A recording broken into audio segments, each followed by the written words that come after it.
There's a heavy steel drawer beneath my primary workbench that stays locked. Lauren knows better than to ask for the key, and Emma just assumes it's where I keep the dangerous router bits. It's not. It's where I keep a single, green, canvas-bound field log from 10 years ago. Most of the tapes and case files I collect as a stringer sit out on the open shelves. I don't hide the weirdness of Lantern Bend from my family. If you live out in the deep woods, ignorance isn't a shield, it's a liability. But this logbook is different. It's not an interview. It's not a recovered tape from a stranded hiker. It's my own handwriting. In my last broadcast, I briefly mentioned that before I bought this cabin, before I started collecting the stories people are too afraid to take to the sheriff, I was a park ranger. I didn't explain why I left. I spent years navigating deep backcountry, tracking lost hikers, and maintaining trails that most people don't even know exist. When people around Lantern Bend ask why I walked away from a government pension, I usually tell them I got tired of the bureaucracy. I tell them I wanted a quieter life. That's a lie. I quit because of what happened on October 14th, at Firewatch Tower number 7. I haven't opened this green logbook in a decade. But after what happened with the weather radio on my front porch last month, I can't ignore it anymore. The procedures, the hyper-specific rules, the anomalous warnings, it's all connected. So tonight, I'm breaking the seal. I'm going to tell you exactly what I saw in that tower and why I will never trust a government radio frequency for as long as I live. Tower 7 wasn't a scenic overlook. It was a severe, utilitarian glass box, sitting 80 feet in the air on 4 steel pylons, bolted into the bedrock of a high-altitude ridge. It was a 3-day hike from the nearest paved logging road. When you were up there, you were entirely cut off from the rest of the human race. No cell service, no internet. Just a massive topographical map, a compass, and a heavy, hard-wired VHF radio linked directly to regional dispatch. The isolation is designed to break you down if you aren't ready for it. You spend weeks doing nothing but staring at millions of acres of pine trees, looking for the faintest wisp of gray smoke. The wind howls constantly, vibrating the steel struts so hard your teeth rattle. But I loved it. I loved the physical reality of it. The wind was just wind. The wood was just wood. It was a simple, predictable equation, until the second week of October. It was 2 a.m. I was lying in the narrow cot pressed against the north-facing glass, trying to sleep through a heavy temperature drop. That's when the silence woke me up. If you've never been in a high-altitude forest, you need to understand that it is never truly quiet. There is always the sound of wind shearing through the pines, or the metallic groaning of the tower swaying on its bolts. But suddenly, the ambient noise didn't just fade, it ceased. It was a heavy, suffocating silence, like someone had wrapped the entire glass cabin in layers of thick, wet insulation. I sat up and grabbed my mag light. I shined the beam out the window. The beam didn't penetrate more than 3 feet. A fog had rolled in, but it wasn't weather. Normal fog drifts. It wisps and swirls on the air currents. This stuff was perfectly opaque, thick and gray like dirty wool. And it was rising straight up from the forest floor, swallowing the trunks of the pines, then the canopy, and now it was steadily climbing the steel legs of my tower. It was moving upward with a deliberate, uniform speed, completely ignoring the barometric pressure. I'm a practical guy. I don't jump to conclusions. I checked the weather station mounted on the wall. The humidity sensors were reading normal. The temperature was stable. According to the instruments, the air outside was perfectly clear. But when I put my hand against the cold glass of the window, I couldn't even see the steel catwalk sitting right on the other side of the pane. The fog had completely engulfed the box. I walked over to the center console and picked up the heavy plastic receiver of the VHF radio. I clicked the push-to-talk button. Dispatch, this is Tower 7. I have an unlogged meteorological event at my coordinates. 0 visibility. Requesting a radar check. Over. The radio hissed.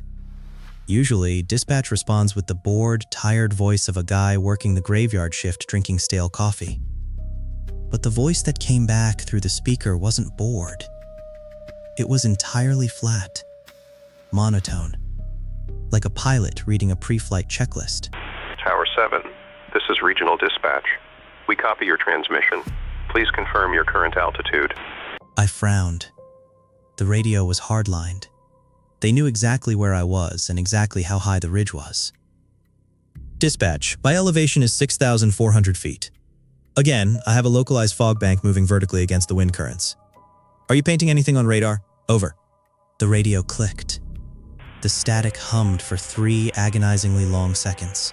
Altitude confirmed. Tower 7, please confirm the structural integrity of your perimeter glass. Are all latches currently in the locked position? I looked around the tiny 10 by 10 room. A cold knot started to form in my stomach. They weren't checking the weather radar. They were checking the box. Affirmative, dispatch. All windows are sealed. What is going on? Is there a chemical leak from the logging facility down in the valley? Over. Negative, Tower 7. There is no chemical leak. Please confirm your resting heart rate. I froze, my thumb hovering over the transmit button. I stared at the radio console. The thick, gray fog was pressing so hard against the exterior glass, it looked like the windows were painted over. Dispatch, repeat your last. You want my heart rate? Over. That is affirmative.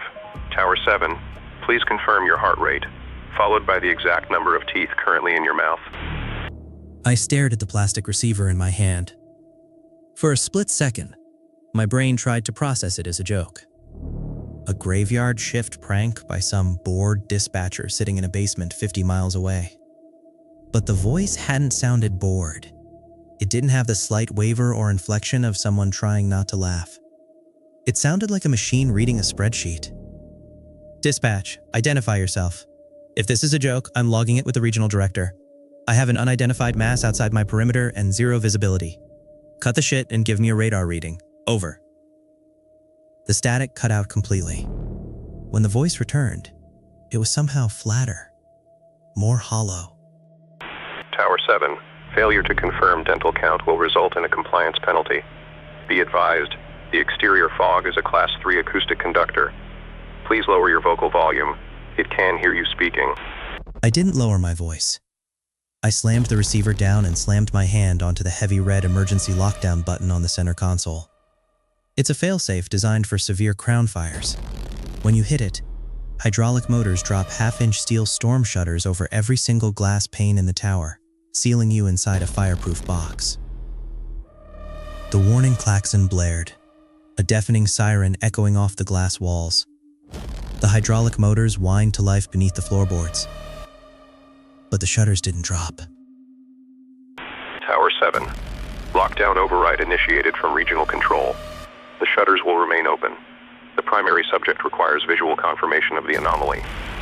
Primary subject? I wasn't the observer anymore. I was the bait. I backed away from the console. The klaxon was still screaming. And then, through the thick gray wool of the fog outside the east-facing window, I saw a shape. It was massive, easily 15 feet tall, suspended in the air right outside the glass, entirely obscured by the gray mist. It didn't have a defined outline. It looked like a cluster of heavy, wet shadows violently shifting and undulating, held together by an unseen membrane. The radio hissed, slicing right through the noise of the alarm. Tower 7, visual contact established. Please step forward. Place your bare palm directly against the glass, aligned with the entity's center of mass. We need to measure the temperature variance upon contact. I unholstered my service weapon, a standard issue .357 Magnum. It's a heavy piece of iron, designed to stop a charging bear in its tracks. Staring at the shifting mass of shadows suspended 80 feet in the air outside my window, the gun felt like a plastic toy. Dispatch, listen to me very carefully. If you don't drop those steel shutters right now, I'm putting a hollow point through this radio console and dropping the entire communications grid. Do it! Warning, do not discharge a firearm. The entity is highly sensitive to sudden shifts in barometric pressure.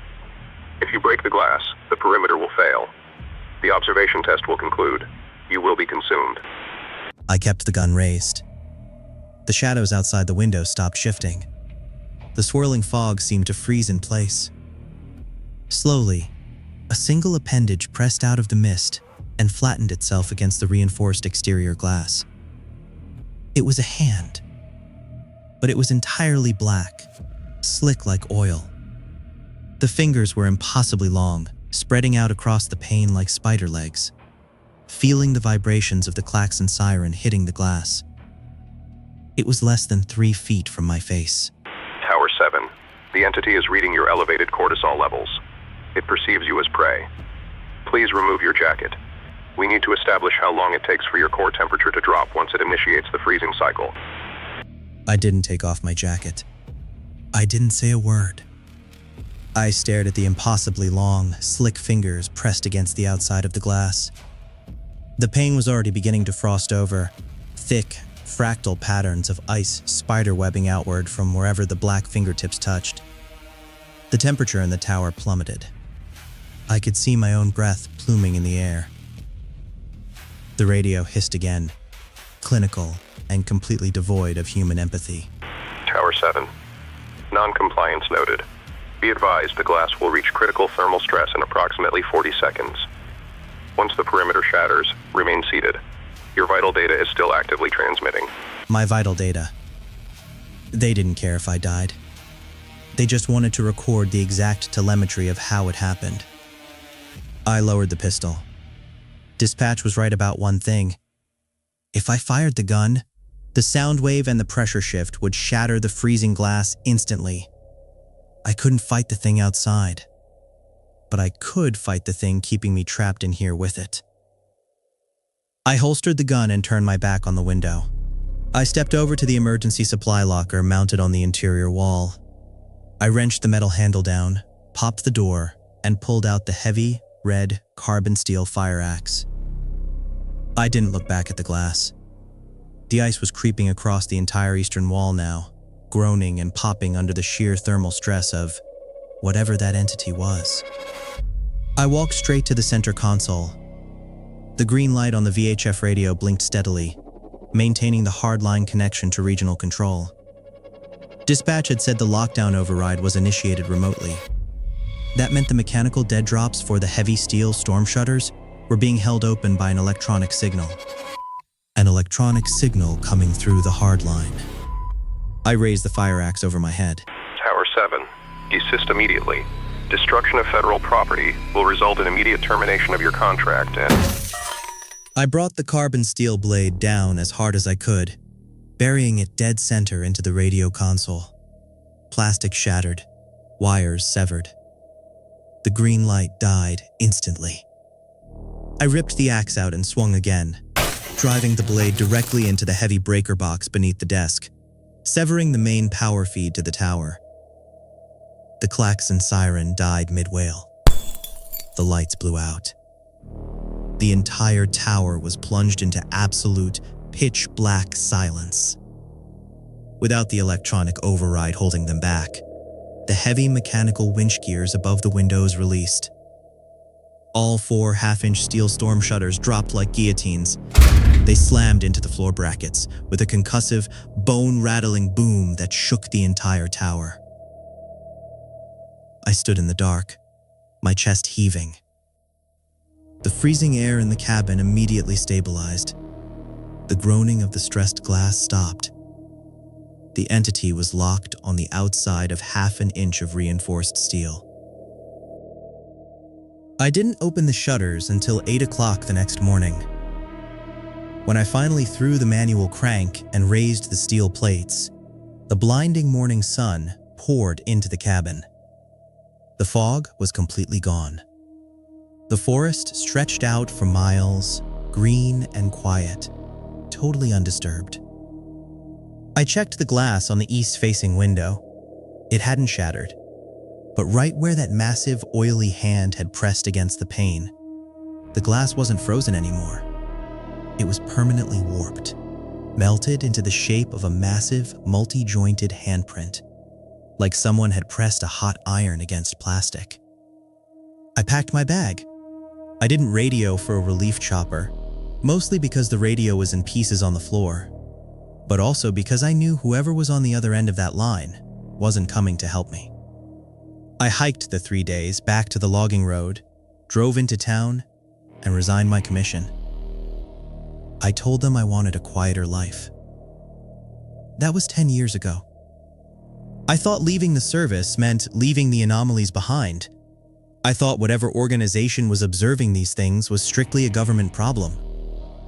But after that weather radio started talking to me on my front porch, I realized how wrong I was. The rules haven't changed. They're just broadcasting on a different frequency now. I closed the green logbook, locked it back in the steel drawer under my workbench, and pocketed the key. I do what I do now because somebody has to keep a record of the things they don't want us to see. Somebody has to warn the people who live out here. I'm Evan. And ever since my family moved into our cabin at Lantern Bend, the woods haven't been quiet. When you buy 30 acres in the deep woods, you don't really own it. You just borrow it. You pay the property taxes, you clear the brush, and you put up no trespassing signs. But the woods don't care about the county clerk's office. The woods belong to whatever is out there in the dark. My wife Lauren and my daughter Emma know the rules of living out here. We have a hard perimeter. When Emma first started playing outside, I spent an entire weekend walking a 2-acre circle around the cabin, painting a thick, reflective blue stripe around the trunks of the perimeter trees. Emma knows exactly which trees mark the edge of her play area. She knows that as long as she stays inside the blue lines, she is safe. She is never allowed to cross that boundary alone. She's a smart kid. She listens. She doesn't test the boundaries because she knows I don't set rules just to be strict. I set them because of the things I've seen. But yesterday afternoon, the deep woods decided to cross the boundary to get to her. I was in my workshop, logging some audio files from a shortwave number station I'd been tracking, when the side door swung open. The wind was kicking up outside, threatening a heavy afternoon thunderstorm. But Emma wasn't scared. She was excited. Daddy, look what I found. I pulled my headphones down.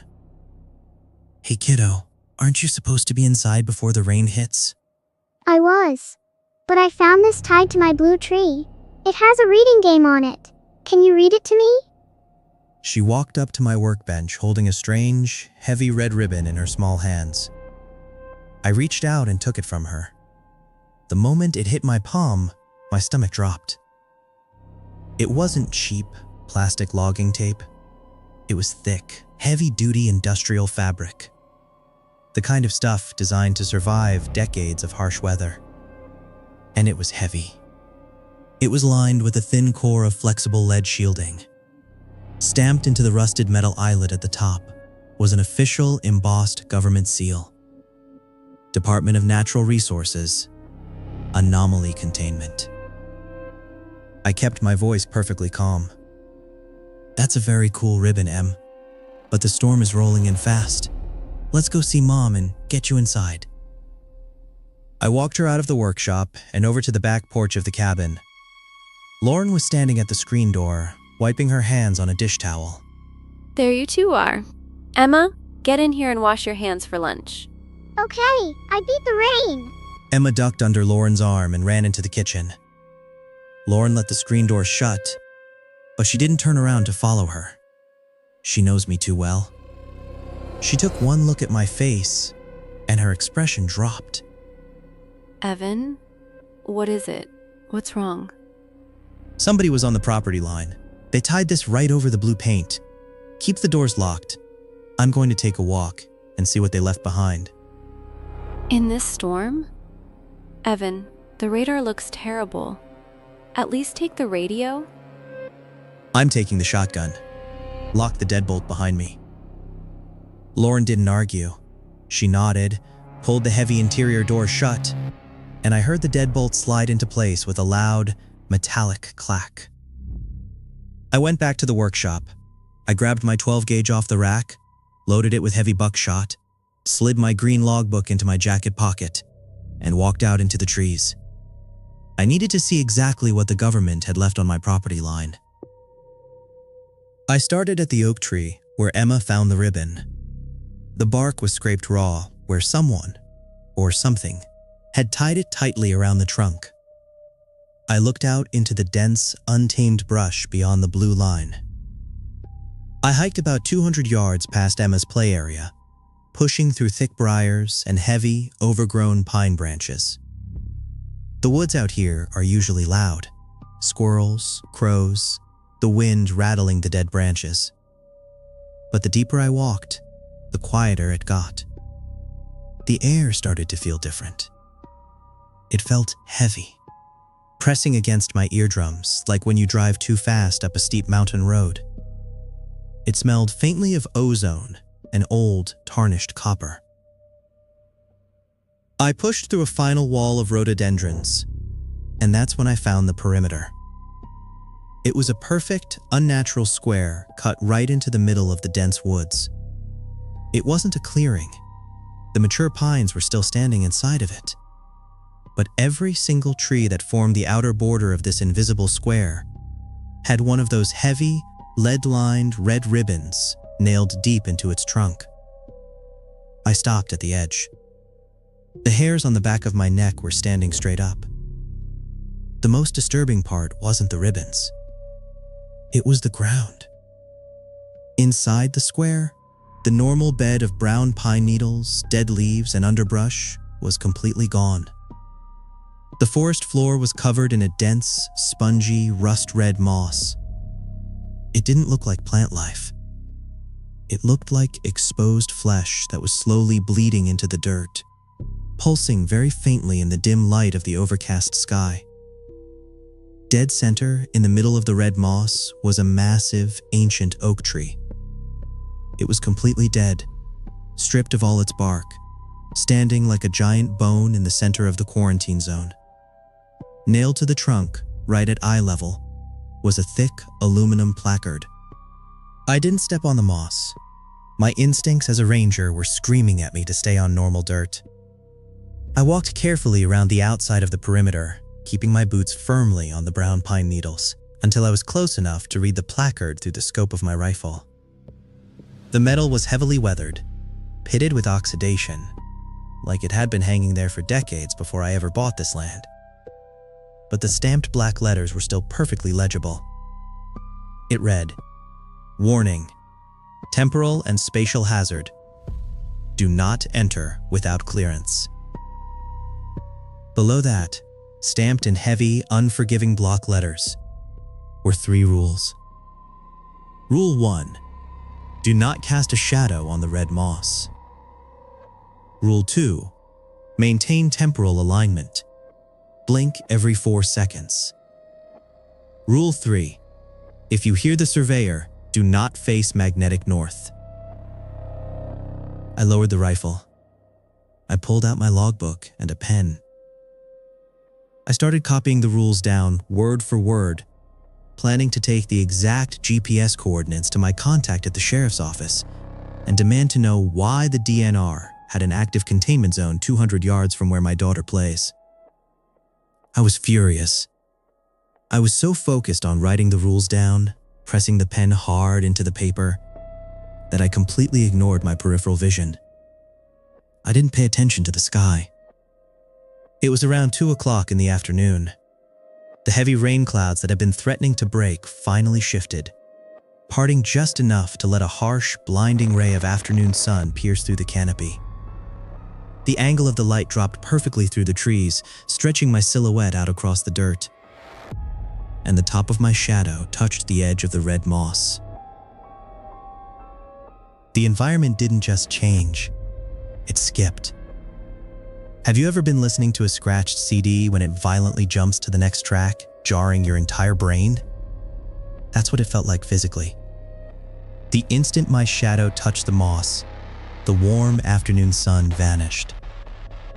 The sky above the tree canopy was suddenly pitch black, filled with a dense, unnatural cluster of stars that I didn't recognize. The temperature plummeted 30 degrees in a fraction of a second. The sweat on the back of my neck instantly turned to ice. The ambient sound of the woods, the birds, the wind, the distant rumble of the highway was completely gone. It was replaced by a deafening, pressurized silence that made my ears ring so loudly it hurt. I stumbled backward, completely disoriented, expecting my boot to hit the hard dirt of the trail I had just walked in on.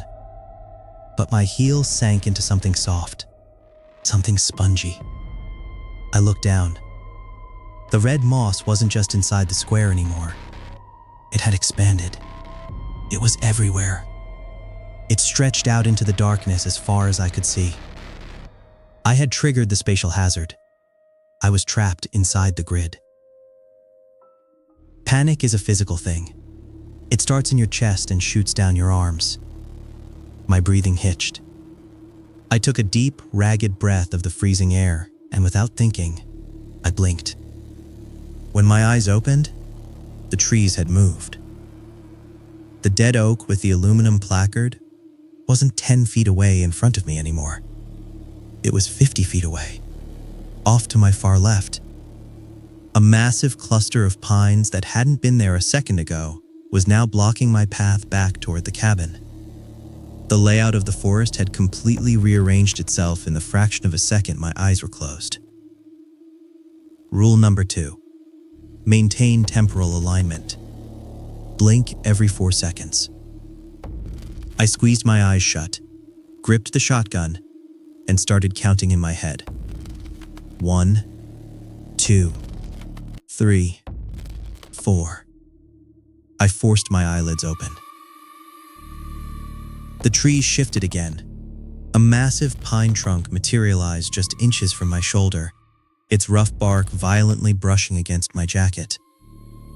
The spatial reality of the grid was entirely unstable.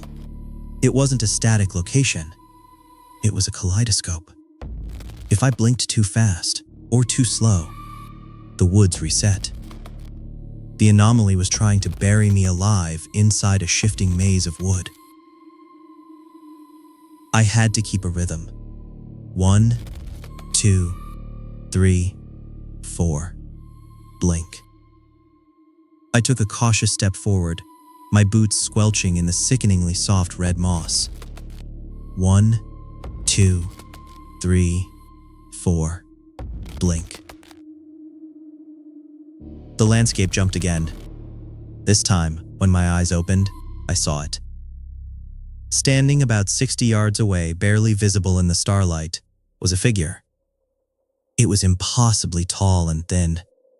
Its limbs were stretched out like pulled taffy, blending perfectly into the vertical, parallel lines of the surrounding pine trees. It didn't have a face. It didn't have features. Just a smooth, pale, bulbous dome wrapped tightly in something that looked like tattered, ancient yellow surveyor's tape. And then I heard it. A heavy, rhythmic footstep that vibrated up through the red moss. It sounded like a massive leather boot completely filled with water. Squelch. Pause. Squelch. It had noticed me. Rule number 3. If you hear the surveyor, do not face magnetic north. My hands were shaking so badly, I could barely hold the shotgun with one hand while I reached into my jacket pocket with the other. 1, 2, 3, 4. Blink. The trees shifted. The surveyor was 40 yards away now. I pulled out my compass, flipped the brass lid open, and stared down at the dial. But it was useless. The ambient starlight wasn't bright enough to illuminate the needle. I needed light. But if I turned on my flashlight out here in the open, the beam would cast my shadow onto the red moss, violating rule number 1. And in this unstable geometry, I had no idea what violating rule 1 again would do to me. I heard the heavy, waterlogged footstep again. Squelch. 30 yards. I had to improvise. I tucked the stock of the shotgun under my armpit to free up a hand. Then, I unzipped my thick canvas jacket halfway and buried both the compass and flashlight deep within the folds of my coat, pulling the collar up over my face to fashion a blackout tent. I clicked the flashlight on its lowest setting. The thick canvas trapped the beam entirely, stopping any light from spilling out onto the ground. The moss was safe. But to read the dial, I had to keep my face buried in my coat, which meant I couldn't see anything else. 1, 2, 3, 4. Blink. Looking down into the dim glow inside my jacket, I read the needle. North was directly in front of me, directly toward the heavy, approaching footsteps. I threw my body to the right, facing pure east. I started walking sideways, shuffling my boots through the spongy moss. I was navigating completely blind, counting the seconds in my head while keeping my eyes glued to the compass dial against my chest. 1, 2, 3, 4. Blink. I stumbled over an unseen route, my knee slamming into the dirt. I almost dropped the compass. The rhythm broke. I panicked, keeping my eyes wide open for too long. 5 seconds. 6 seconds. The air pressure dropped so violently, I felt blood trickle from my nose. The surveyor let out a sound. It wasn't a roar. It was the sound of a pencil scratching furiously on a clipboard, amplified to a deafening volume inside my own skull. I forced my eyes shut. 1, 2, 3, 4. Blink. I was back on rhythm, but the surveyor was right on top of me. I heard it pass right behind my back. The air grew so cold my breath turned to solid ice crystals in my throat. I could smell the stagnant metallic scent of ozone and rotting earth pouring off of it. It was standing in the absolute blind spot of my peripheral vision. Every instinct screamed at me to pull my head out of my jacket and fire the shotgun. But Rule 3 was absolute. Do not face magnetic north. I kept my eyes glued to the compass needle inside my coat, making absolutely sure my chest was pointed east. 1, 2, 3, 4. Blink. Squelch. The heavy footstep moved past me. The scratching sound in my head began to fade.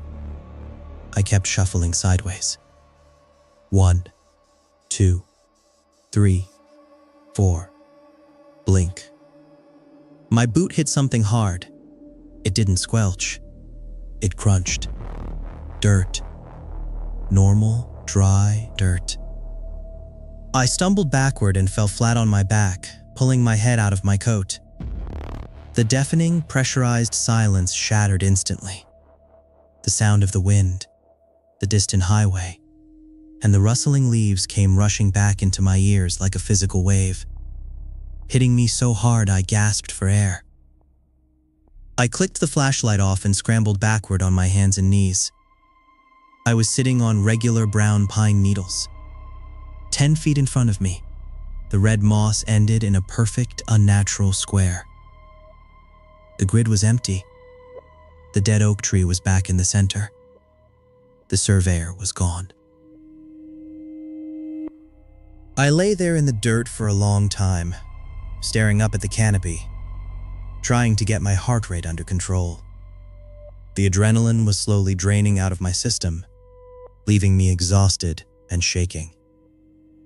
When I finally caught my breath, I pulled back my jacket sleeve and looked at my watch. It showed 2:15 p.m. According to it, I had only been inside the grid for 15 minutes. But when I looked up at the sky, the afternoon rain clouds were gone. The sun was gone. It was completely pitch black outside. The anomaly hadn't just fast-forwarded time while I was trapped in there fighting for my life. It had permanently stolen 6 hours of my day. I hiked back to the cabin in the dark. The blue perimeter lines on the trees glowing faintly in the beam of my flashlight had never looked so welcoming. When I reached the back porch, Lauren quickly opened the door. Oh my God, Evan! She grabbed me, pulling me into the mudroom. Emma was standing in the kitchen doorway, her eyes red from crying. Daddy! I dropped to one knee and pulled her into a tight hug. I'm okay, kiddo. I just got turned around in the brush. The storm blew in a lot faster than I thought it would. I stood up and looked at Lauren. She was pale, her hands visibly shaking as she locked the heavy deadbolt behind me. Turned around? Evan, it's been pitch black for hours. I almost called the sheriff. I thought you got hurt out there. I know. I'm sorry. I'm safe. You know these woods better than anyone. You don't just get turned around for 6 hours. What happened? I kept my voice low so Emma wouldn't hear. I'll tell you later. Are the blackout curtains drawn? Yes, they have been since you left. Good. Don't open them tonight. We didn't sleep much that night. I still have the heavy red ribbon Emma found. It sits on my workbench, right next to the green logbook. A permanent reminder of the horrifying truth about the bureaucracy that governs the area. The government knows there's a temporal predator living in the deep woods. They know it steals time. They know it alters spatial reality. They know what it looks like. But instead of killing it, or wiping it out, or warning the people who buy the land around it, they just nailed some rules to a tree and left it there. They mapped its hunting ground, and they expected me to just play along. The Appalachian Trail Guides have a lot of cute stories about the Moon-Eyed people. If you go to the State Park Visitor Center, you can buy a postcard that describes them as a mythic tribe of short, pale, nocturnal beings that were driven underground by the Cherokee centuries ago. It's a neat little piece of sanitized folklore. It sells t-shirts. But when you actually live out here, you realize that folklore's usually just a warning that's been sanded down by time so people can sleep at night. And the state's very, very good at maintaining those sanded edges. My wife, Lauren, used to be an archivist for the county. She knows how the state hides its nightmares. They don't put them in classified folders stamped with red ink. They put them in the municipal budget. They bury them in public works requests and infrastructure maintenance logs. 3 weeks ago, Lauren was running a comparative analysis on the Department of the Interior's regional budget for the last fiscal decade. She does this when she can't sleep. She looks for the seams in the paperwork. She found a massive recurring line item nested under the heading Abandoned Mine Lands Reclamation. On paper, it looks responsible. The county's supposedly securing old, undocumented coal mines so hikers don't fall in. But Lauren looked at the invoices. They weren't ordering chain-link fencing or warning signs. They were ordering thousands of tons of high-density, quick-setting industrial slag concrete. The kind of concrete they use to build blast walls. And they weren't pouring it near the old coal seams. They were pouring it into uncharted sinkholes and deep, natural cave entrances all along the perimeter of Exclusion Zone 4. They aren't securing old mines. They're trying to seal the basement doors. They're capping the natural ventilation shafts that lead down into the deep earth. Because when the barometric pressure drops fast enough, the air in those cave systems gets sucked up to the surface, and whatever's living down there follows the draft. We wouldn't have known exactly what they were trying to lock in if that deputy hadn't pulled the server logs. He dropped a thumb drive in my P.O. box 2 days after the incident. No note, just a raw, uncompressed WAV file. Garrett wasn't a tourist. He grew up in Lantern Bend. He knew the woods, he knew the weather, and he knew to stay out of the exclusion zones. But on a moonless Tuesday night in late November, a massive, unpredicted low-pressure system rolled over the valley. The barometer plummeted in a matter of hours. Garrett was sitting in a freestanding wooden tower blind, roughly 14 feet off the ground on pressure-treated posts, tucked against a mature yellow pine about 3 miles from the nearest paved road. He was running a high-end thermal monocular, waiting for wild hogs. That's an important detail. Thermals don't work like night vision. They read heat signatures. A wild hog or a deer shows up as a bright white silhouette against the cool ambient background of the woods. The only way a high-end thermal scope completely washes out, blinding the user entirely, is if the sensor gets overloaded. It means whatever stepped under Garrett's blind was massive, and it was radiating a sudden, furnace-like wall of thermal energy. A metabolic rate that shouldn't exist in anything biological. The other thing to know before you hear this is that generations in absolute subterranean darkness strips a species of its eyesight. Whatever came up from the cave systems that night was completely blind. But that blindness trades itself for an impossible, hypersensitive awareness of sound and vibration. Keep that in mind when you listen to this tape. According to the timestamp on the file, the call connected to the Lantern Bend dispatch at exactly 2:14 a.m. Lantern Bend Emergency Dispatch. What's the location of your emergency? Hello? They're under the tree. Sir? I can barely hear you. Are you reporting a trespasser? I need your location. Shh. Please. Please stop talking so loud. My phone speaker is too loud. Okay, I hear you. I'm right here with you. Are you in immediate danger, sir? Can you give me a landmark? I'm in a blind. Off the old logging road behind the Miller property, Sector 4. I'm up high, but they're right below me. Who's below you? Are they armed? I don't know what they are. My scope, my thermal just went white. It blinded me. I pulled it away from my eye and I looked down over the edge of the plywood. What did you see, sir? I need to know what I'm sending my deputies into. Nothing. It's pitch black. I can't see anything. But the air just got so hot. I can feel it rising up through the floorboards. And it smells like wet copper. Like boiling dirt and ammonia. And I can hear them breathing.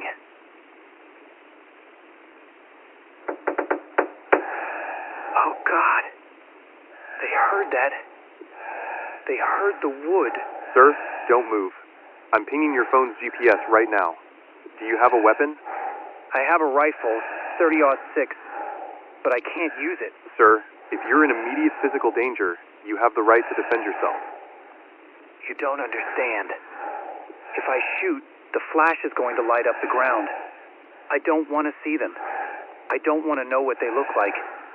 And the noise. If the noise doesn't scare them off, it's going to tell them exactly where the ladder is. They're touching the posts. They're feeling the wood. Garrett, stay on the line. I have 2 cruisers en route to the logging road. They're 10 minutes out. Just stay quiet. They can't find the ladder. Garrett? Garrett, what's happening? They can't find the ladder, so they're just going to pull it down.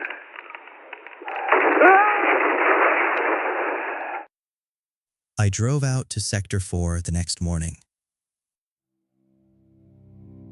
I didn't take my truck all the way in. I hiked the last 2 miles, through the brush, staying off the logging road, keeping the wind in my face. I knew I wasn't going to find Garrett. The woods don't leave evidence when they take someone. But I didn't expect to find what I did. When I finally reached the clearing where Garrett's blind used to be, I didn't find splintered wood or a crime scene. I found a Department of Natural Resources perimeter. There were 3 heavy-duty cement trucks parked in the mud, their massive drums churning slowly. 4 men in unmarked coveralls were unspooling a thick industrial hose. Garrett's deer blind was gone. Every piece of shattered pine, every twisted nail, every drop of blood, scrubbed completely clean.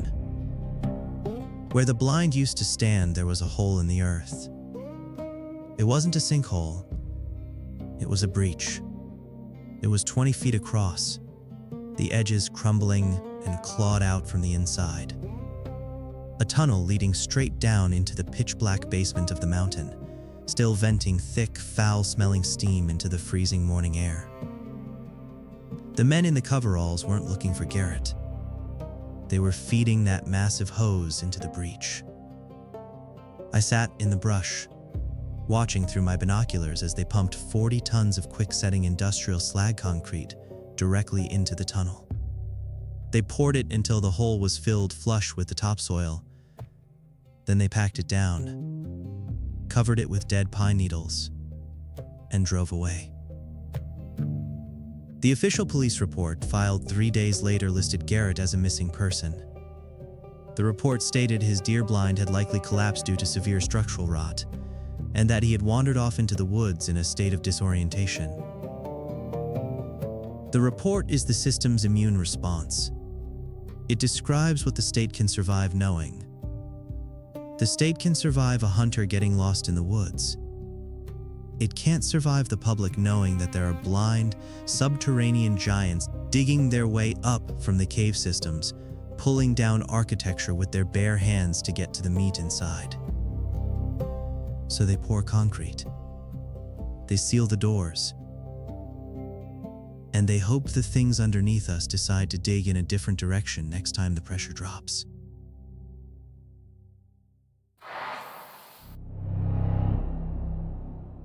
People always ask how I get my stories. They assume I spend my nights trekking through the Appalachian brush, hunting for cryptids with a flashlight and a camera. The truth's much more boring. Most of my leads come from a P.O. box in town, or a handful of locals who know I'll listen when the sheriff won't. And occasionally, a story comes from the sheriff's department itself. Usually, it costs me a bottle of cheap bourbon. There's a night shift deputy at the Lantern Bend Dispatch Center who knows about the green logbook I keep under my workbench.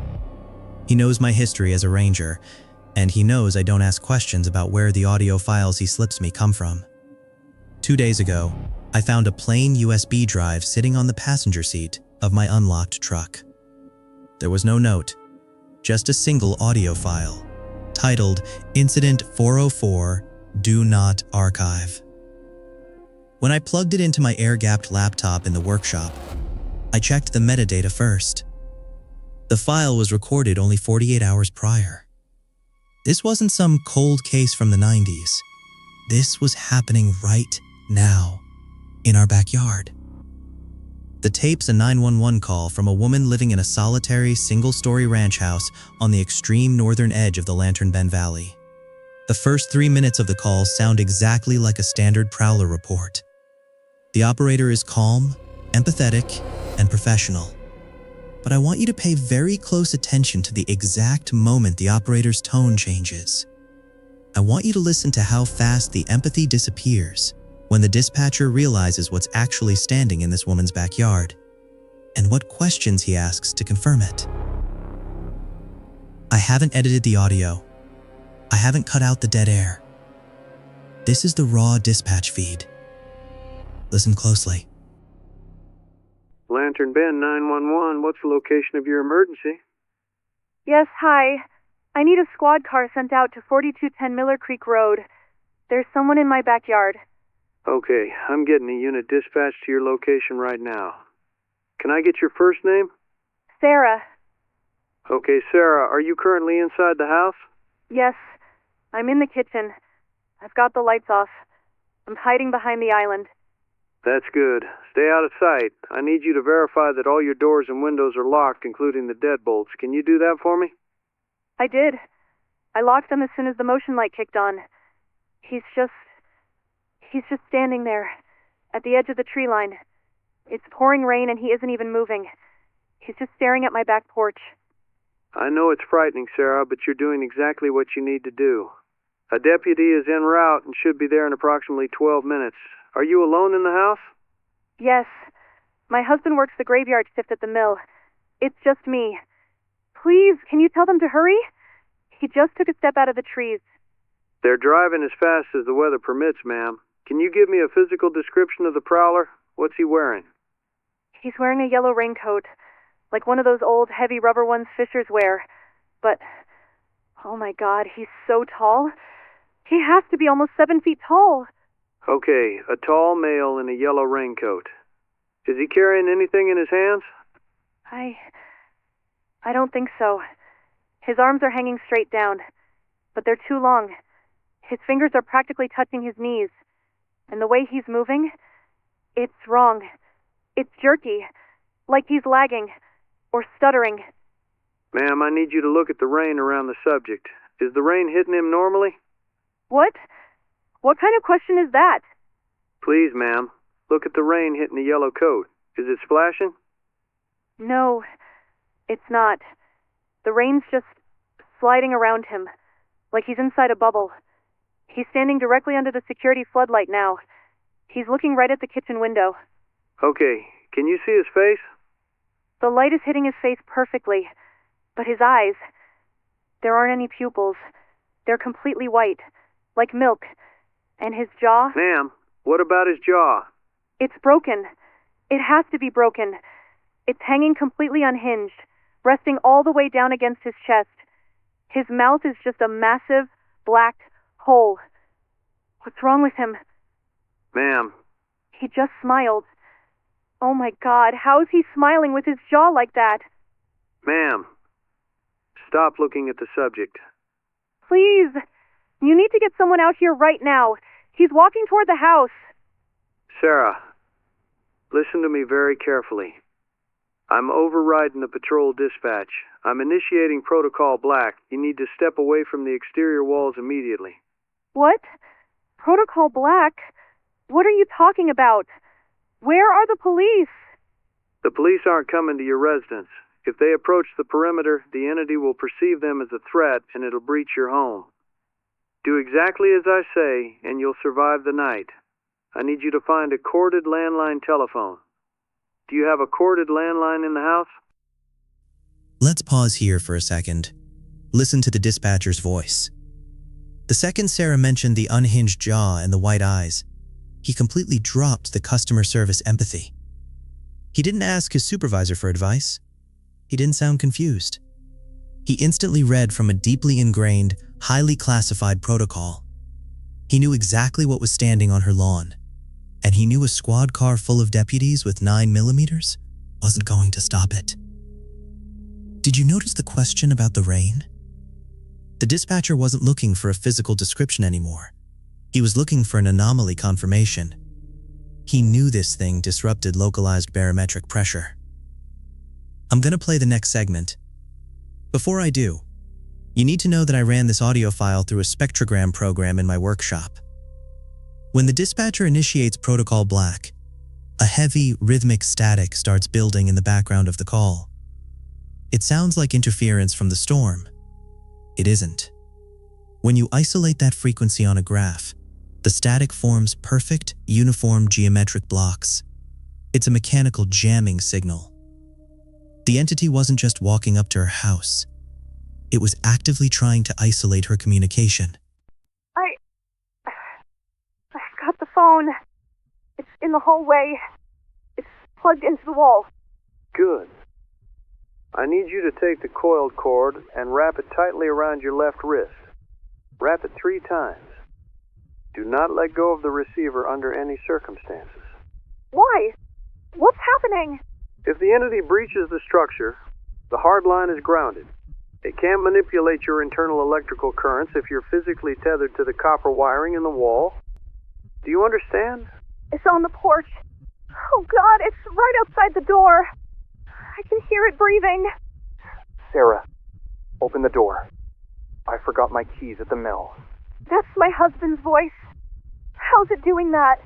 Do not look at the door. It'll ask you to let it in. You must reply with a prime number greater than 10. If you give it an even number, it'll interpret it as compliance and it'll breach the lock. Sarah, the rain is freezing. Open the door. 13. Sarah, please. I cut my hand on the bandsaw. I'm bleeding. Open the door. Mark? Are you hurt? Sarah, do not engage with the narrative. It's reading your vitals through the wood. Give it another prime number. 17. Just go away. 17 is a prime number, Sarah. I'm 17. I'm bleeding. Open the door. It's mimicking me now. It's using my voice. Let's pause again. Did you hear it? Behind the horrific mimicry of her own voice, there's a low, rhythmic scratching. It isn't coming from the front door. It's coming from above her. The entity wasn't just standing on the porch mimicking her and her husband. It was projecting the voice through the wood while simultaneously climbing the exterior wall to test the roof structure. The dispatcher knew this. Listen to his next instruction. Sarah, keep the cord wrapped around your wrist. Do not let go of the copper. The voice stopped. It's quiet outside. Did it leave? Stay tethered to the wall. Has the temperature in the hallway dropped? Yes. I can see my breath. Wait. Phone. Plastic on the receiver is getting hot. Protocol Black is holding. The grounding wire is absorbing the anomaly. Do not let go. It's burning me! It smells like melting plastic! Please, I have to drop it! Sarah, hold the line. That's an order. It's burning! The cord's melting into my skin! The tape cuts to dead static right there. Not a dial tone. Just the heavy, geometric, mechanical buzzing I saw on the spectrogram. The file ends abruptly. There's no conclusion, no follow-up, and no record of deputies ever arriving at the scene. When I finished listening to the tape, it was 5 in the morning. The sun wasn't up yet. I pulled the USB drive out of my computer, grabbed my 12-gauge from the closet, and got into my truck. I needed to see the physical reality of Protocol Black. 4210 Miller Creek Road is incredibly isolated.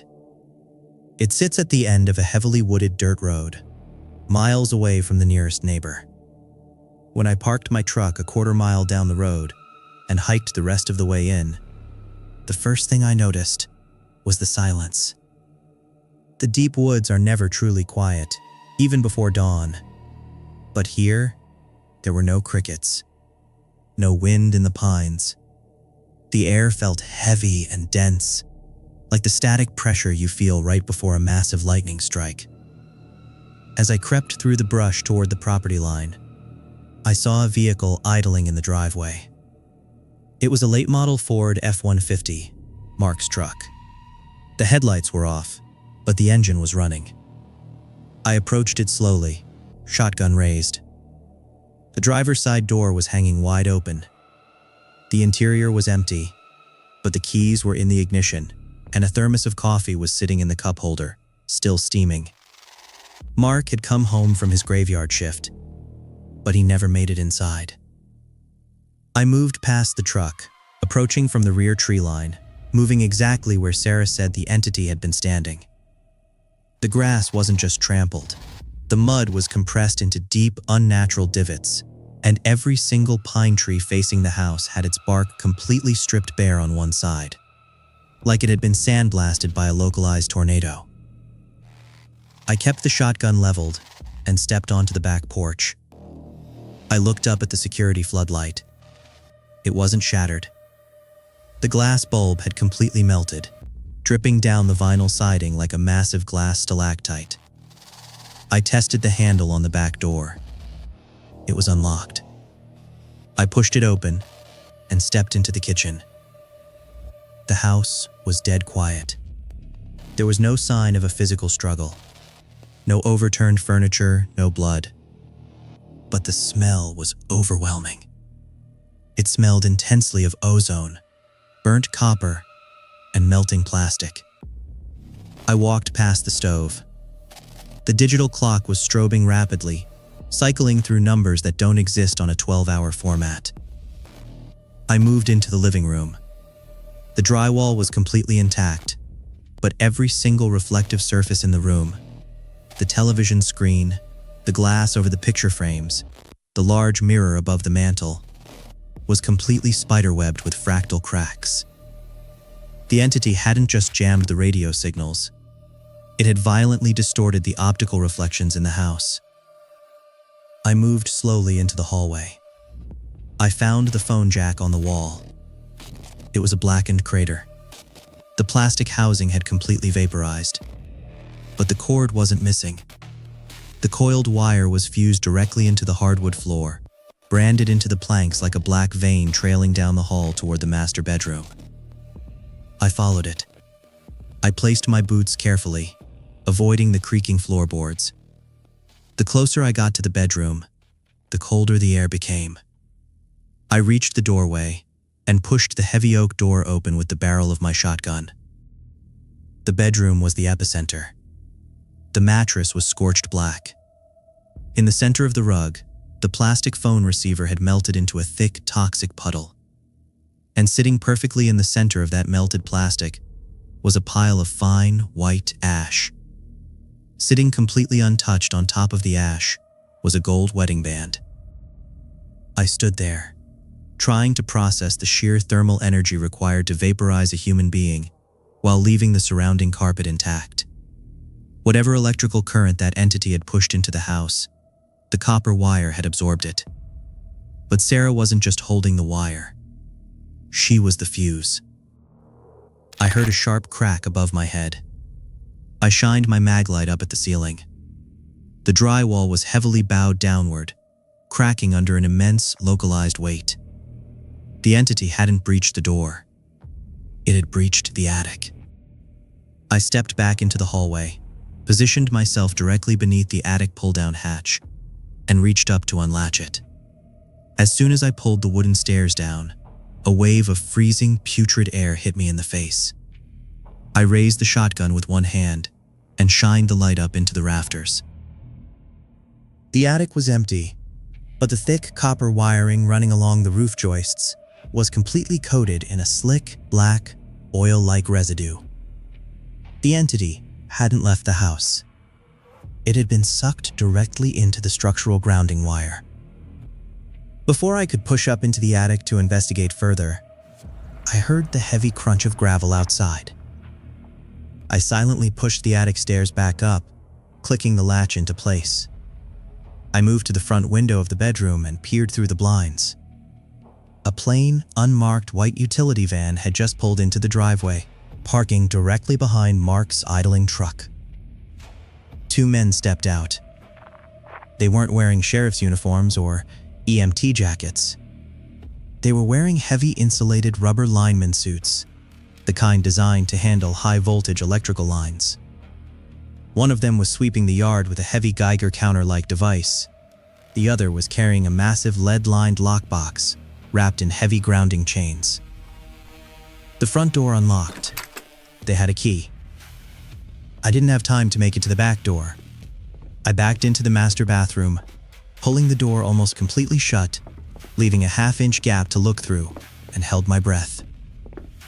The heavy footsteps of the rubber boots moved methodically down the hallway. They didn't call out for Sarah. They didn't announce themselves as police. They walked straight into the master bedroom. Through the gap in the door, I watched the man with the scanner sweep it over the melted phone and the pile of ash. The machine let out a series of sharp, rapid clicks that sounded like a rattlesnake. Grid capture confirmed. The anomaly is trapped in the local breaker panel. Ambient temperatures are stabilizing. The second man set the lead lockbox on the bed. What's the status of the tether? The first man nudged the gold wedding ring with the toe of his rubber boot. Incinerated during the grinding sequence. The copper held long enough to act as a funnel. Protocol Black performed within acceptable loss margins. Grab the lockbox. We need to extract the entity from the basement fuse box before the local grid powers back up, or it's going to ride the lines all the way to the Lantern Bend substation. The two men turned and walked out of the bedroom, heading for the basement door in the kitchen. I didn't wait to see the extraction. I slipped out the master bedroom window, dropping into the soft mud of the side yard, and disappeared into the tree line before they even reached the bottom of the stairs. I don't know what they pulled out of that basement. I don't know what happened to Mark out in the driveway. But as I hiked the quarter-mile back to my truck, my hands shaking against the cold steel of my shotgun, one thing became absolutely clear. Protocol Black isn't a rescue operation. It's a containment strategy. The dispatcher wasn't trying to save Sarah. He was using her as a human grounding wire. A living, breathing piece of bait designed to trap the anomaly until the cleanup crew could arrive. Like I said, ignorance isn't a shield out here. It's a liability. The first sound didn't scare me, because it didn't make sense. It came through the trees like a wrench dragged across a car hood, metal on metal, slow and angry, with a rhythm that almost sounded careful. I sat up in bed and listened until my brain tried to label it as something normal. Wind, branches, a raccoon messing with a trash can. Then it happened again. Not a crash, not a bang. A grinding, like two old gears turning without grease. Lauren rolled over beside me, half asleep. What are you doing? Another grind rolled in from outside. Long, slow, like the metal was flexing at the end. I didn't answer right away, because saying anything made it real. The sound came a third time. Same pitch, same pace. Like something taking its time because nobody could stop it. Lauren's eyes opened properly. She stared past me at the dark window. Is that the swing set? That snapped the picture into place. The county put in a small playground near the edge of our road last summer. Cheap plastic slide, 2 swings, and a merry-go-round bolted into the ground like a giant metal coin. It sat in a clearing, where the trees backed off just enough for the moon to spill in. We'd taken Emma there a few times, usually late afternoon, when the mosquitoes weren't actively trying to drain her like a juice box.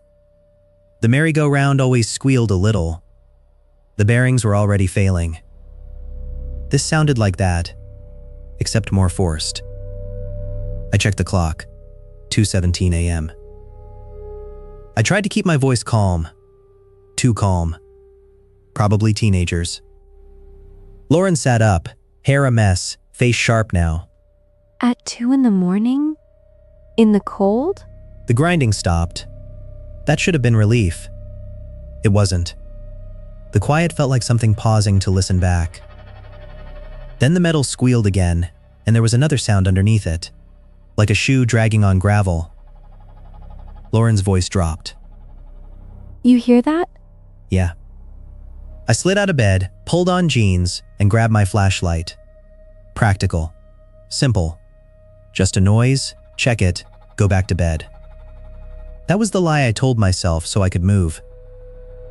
I didn't grab the gun. Not because I don't own one. Because I didn't want to make this situation real enough to deserve it. I stepped to the window. Outside was a black wall of trees. Our porch light painted a weak yellow puddle on the dirt. The playground was down the road and around a bend. I couldn't see it from here. Another long grind drifted in. Then a squeak that sounded like a strained breath. Lauren swung her legs over the side of the bed, already committed. Stay here. I turned, surprised by the direction of the command. She didn't wait for my reaction. If you go out there and something happens, I'm not sitting in bed waiting for it. That was Lauren. She didn't do panic. She did decisions. I nodded once, tight, unhappy. Behind me. Obviously. We moved through the house quietly, like the floorboards were going to tell on us. I cracked the front door and cold air slapped my face, hard enough to sting my eyes. The smell of wet leaves and old chimney smoke rolled in. The grinding stopped again, like it had heard the latch. That bothered me more than any sound. We stepped onto the porch, then down to the dirt drive. My flashlight stayed angled at the ground. The beam picked up stones, tire ruts, a strip of dead grass where my truck's oil leak had murdered everything it touched. We reached the road. The woods on both sides sat still. No wind, no rustle. Just the heavy, listening quiet you get when the world is holding its breath. Then the grinding started again. Louder now, closer. It was coming from the playground. I called out, not brave, just stubborn. Hey!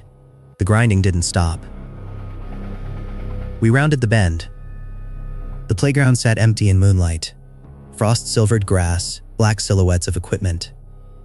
No headlights, no car doors, no laughter. The merry-go-round was turning, slowly, steadily, like someone had set it in motion and never let go. The platform rotated with a stiff, uneven glide. Every few seconds it made that grinding complaint, bearings chewing themselves to dust. I swept the flashlight beam across it. Nothing on it. No hands on the bars, no feet, no hunched figure hiding low. Yet it kept turning. Lauren's voice came out thin. Evan? I walked closer because my brain refused to accept what my eyes were showing. The merry-go-round was old metal, not the modern plastic-coated kind. Circular platform, central post, 4 spoke bars. Flaking paint like dead skin. It turned at the speed a parent would push for a child. Slow enough to be safe, fast enough to make someone laugh. But there was no laughter. Just the grind. And a weird sense of weight. Like it was loaded, but invisibly. I angled the flashlight under it. The shadow beneath was too clean. No dangling legs, no animal crouched under the lip. The platform rotated as if something heavy was walking along the top, one step at a time, using the bearings like a spine. I tried one more time. Softer, like volume would make it human. Who's there? The merry-go-round slowed. Not like friction was winning. Like something decided to let it slow. It crept toward a stop. Then, just before stillness, it shifted a fraction of a rotation. A tiny correction. Like a person adjusting their footing. Lauren grabbed my sleeve. We're leaving.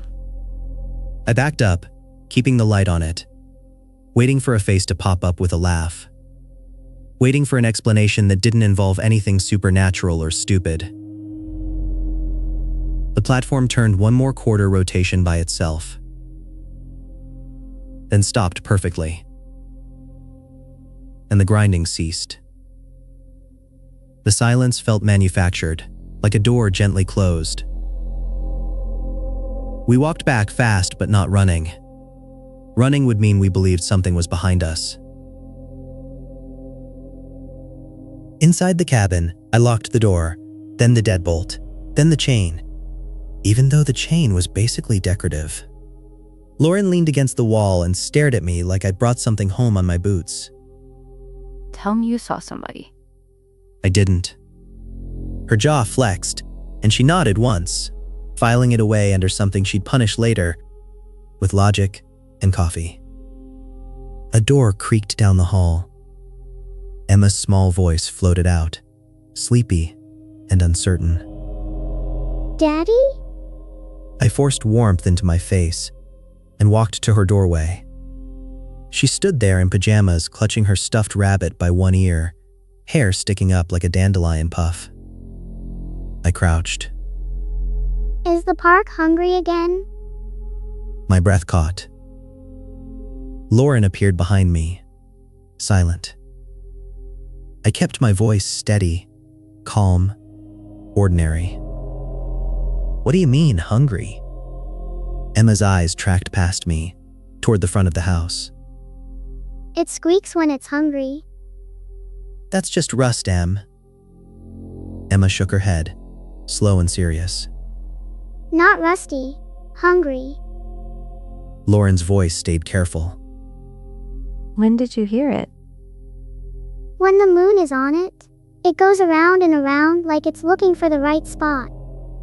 I tried to swallow, and it didn't help. Who told you that? The lady did. Cold crept up my spine. What lady? The lady with the long arm. She stands where the trees start. I tucked Emma back into bed, like fabric could solve this. I told her no talking to strangers, no going outside, no park. Emma stared at me with blunt, little kid honesty. She's not a stranger. She's from the park. I turned off her lamp and stepped into the hall. Lauren didn't whisper. Her voice was flat, tight. We need a camera. My brain grabbed onto the task like it was a rope. A trail cam. Put it there. In the morning. Lauren nodded once. In the morning. Daylight didn't make me feel better. It just made me feel dumb for being scared of a playground. The clearing looked harmless in the morning. Chipped paint, thin grass, picnic table that always looked damp. The kind of place you'd expect to find a lost mitten and a candy wrapper, not whatever had been out there last night. I drove down with the trail cam and a ladder in the bed of my truck. My hands were steady because I refused to let them shake. The merry-go-round sat still, innocent as a broken thing. Up close, it looked worse than I remembered. The platform sagged slightly on one side. Underneath, the metal housing had fresh gouges, clean, bright scratches through old paint and rust, like something hard had bitten into it recently. I ran my finger along one groove. Not rust. Exposed metal. Pressure. Heavy pressure. I mounted the trail cam on a tree at the edge of the clearing, angled straight at the merry-go-round. I tested it twice, walking in front, waving an arm. The little red light blinked its silent agreement. Before I left, I pushed the merry-go-round once. It spun with a tired squeal and slowed to a stop like normal. Normal was a fragile word now. Back at the cabin, Lauren watched me unload the ladder. Her eyes didn't leave my face. You saw marks. Yeah. Heavy. Yeah. Emma played on the floor with her rabbit, humming to herself like yesterday never happened. Lauren lowered her voice. She told her not to step on it. Or Emma made it up. The words came out, but they didn't have much weight. Evan. I know. We did the day anyway. Pancakes, laundry, cartoon voices, everything loud and normal to drown out the memory of metal grinding in moonlight. Night came back like it had been waiting. I didn't sleep. Lauren didn't either. We lay in bed with the same posture you get in a hospital waiting room, pretending you're resting while your brain spins in place. At 2:11 a.m., the grinding started again. Same sound, same pace, like it had an appointment. Lauren's eyes opened instantly. It's back. We went to the window. The playground was out of sight around the bend, but the sound carried clean through cold air. It went on, steady as breathing. We didn't go down there. I'm not proud of it, but I'm also not dead. After nearly 10 minutes, the sound cut off clean. Not fading, not slowing. Just stop. Like a hand lifted away from metal. Lauren didn't move. It knows when we're listening. I wanted to argue, but my mouth wouldn't commit. Morning arrived, like a flimsy excuse. I drove down and pulled the trail cam card with fingers that tried to fumble. The clearing looked normal again. The merry-go-round sat still. The trees stood polite and quiet, pretending they hadn't hosted anything. Back home, I slid the card into my laptop. Lauren stood behind me. Emma played in the living room, close enough that I could hear her rabbit's cloth head thump softly against the floor. The first clips were nothing. Rabbits. A raccoon. A deer stepping into frame and sniffing the merry-go-round, like it was deciding whether metal could be eaten. Then the 211 clip triggered. Infrared, black and white. Empty clearing. The merry-go-round still. For a few seconds, nothing happened. Then the platform moved. Not a shove. Not a jerk. It began turning like a motor had engaged. Smooth at first, then stiff, then smooth again. The bars cast long, sliding shadows across the grass. The platform dipped. Just half an inch, but it was unmistakable. Did you see that? I nodded without taking my eyes off the screen. The platform kept turning. Every time it reached that same spot, it dipped again. A repeated pattern. A footfall. Another clip triggered immediately. Turn. Dip. Turn. Dip. Patient. Tireless. Like something circling the same thought. There's nothing there. I know. The next clip triggered at 2:18. The platform was still turning. Still dipping. Then the dip got deeper. The metal flexed visibly, bending down at the edge like it was taking too much weight. The audio on the trail cam was garbage, but even through the static I heard a faint stretched squeal. Bolts complaining. Lauren's hand clamped my shoulder. Pause. I froze the frame. At the very edge of the platform, where the dip was deepest, there was a line that didn't belong. A shape so thin it looked like a shadow that forgot how to be flat. Zoom. I zoomed. The shape moved down. It stepped. A limb pressed onto the platform, bent the wrong way, with an extra angle where there shouldn't be one. The metal deformed under it like a soda can under a boot. The foot wasn't a foot. Narrow. Tapered. It placed itself carefully, like it understood the merry-go-round's weakness and wanted to exploit it. The platform kept turning, carrying that limb along for a full rotation. At the edge of the frame, something else shifted.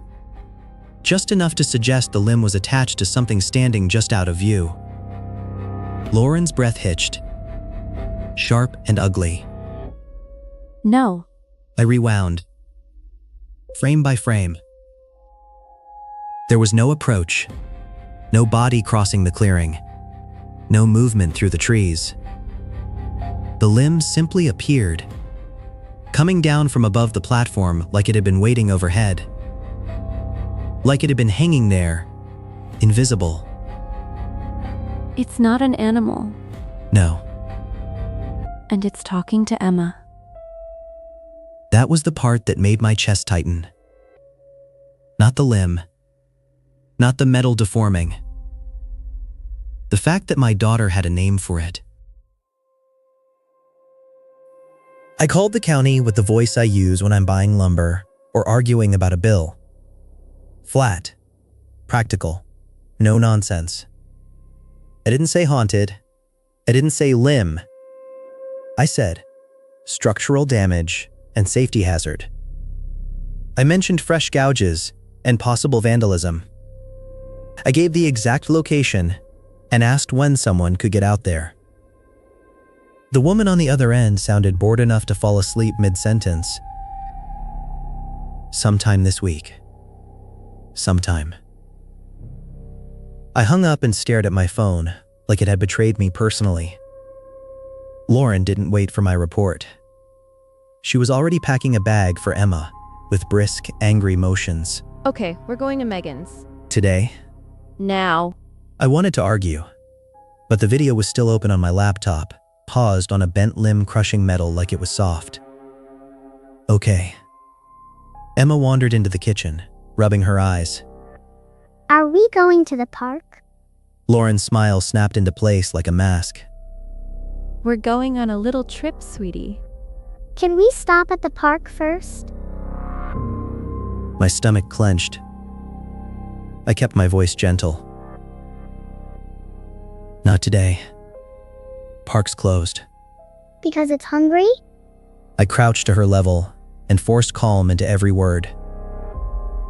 Because it's broken. Emma tilted her head. It's not broken. It's waking up. Lauren lifted her and kissed her hair too hard, like she was trying to press her back into safety. Emma's gaze slid toward the front door. She doesn't like when you call it a park. Who doesn't? The lady. Lauren's hands tightened around Emma. She says it's not a park. It's a mouth. The words sat in the room like a dead thing. We moved fast after that. Shoes, jacket, rabbit, keys. I carried the laptop to the table and shut it like closing the screen could close the problem. We got Emma into the truck. Lauren buckled her in. I slid into the passenger seat. Lauren froze with one hand still on the seatbelt latch, eyes locked past the windshield. And? I turned toward the bend in the road. Through thin trees, the clearing was visible. The merry-go-round was turning. In daylight. Slowly, steadily, like a clock deciding what time it was. The platform dipped in the same spot, deeper than before, like something heavy was already stepping on it. My skin went cold. Emma's voice floated from the back. Small but certain. She knows we're leaving. I stared hard at the tree line. At first, nothing. Then a shape resolved where the trees started. Tall, thin, too still. It wasn't stepping out. It was simply present, like it had always belonged there and the world had just remembered. One arm hung too long, ending near its knee. The elbow bent wrong, the wrist bent wronger. The whole limb looked like a mistake that had hardened into bone. Lauren slammed her door and shoved the key in. Go. The engine coughed once, coughed again, then died. Lauren tried again. The starter clicked like a broken jaw. The merry-go-round kept turning. The thin shape at the tree line shifted. Not toward the playground. Toward us. Daddy? Emma's voice went hushed. Urgent. Don't let her touch the circle. Lauren twisted the key again. Click, click. And then the grinding started. Not from the playground. From somewhere much closer. From under the truck. Metal on metal, slow and angry, like something was dragging itself along my undercarriage, tasting bolts with its weight. Lauren's face drained. Evan, what is that? I leaned forward, staring at the hood like I could see through steel. The grinding rose, joined by a low, stressed groan, metal flexing. The truck rocked once, subtle but undeniable, like something heavy had put a hand on the frame. Emma started to whimper. Daddy, it's on us. I got out of the truck because my body moved before my brain could vote. Cold air hit my lungs like ice water. The grinding stopped the moment my boots hit dirt. That felt deliberate, like it noticed me. I crouched and looked under the truck. The road was dry, but the shadows under there looked too dense, like the dark had thickened. Nothing obvious. No animal, no branch jammed under the axle, no metal strap hanging loose. But the underside of the truck was smeared with something that looked like wet soot. A streak from front to mid-frame, shiny in spots, like grease mixed with ash. Lauren cracked her window, voice tight. Evan, get back in. I stood slowly, eyes locked on the bend and the thin trees. The figure at the tree line hadn't moved closer. The merry-go-round was still turning behind it. A slow, steady signal. I forced logic into the moment. I forced it like a crowbar. Probably a loose heat shield, I lied, loud enough that my ears could hear it. Lauren didn't buy it. Her eyes flicked from me to the road to the clearing. It turned in daylight. Emma's face was pale in the back seat. Don't stand on the circle. The phrase hit me sideways. Not the merry-go-round. The circle. I looked down at the dirt under my boots, suddenly aware of where I was standing. The road here widened slightly near our drive, creating a hard-packed turnaround spot for deliveries. A rough oval of dirt and gravel, packed and darker than the surrounding road. A loop. A circle. My stomach dropped, because the grinding hadn't come from the engine bay. It had come from beneath the center of the truck, right where the tires sat inside that loop of packed earth, like the ground itself had become the playground platform. Like it didn't need the merry-go-round anymore. Lauren's window lowered another inch. Evan. I backed up slowly, stepping out of the packed oval without taking my eyes off the trees.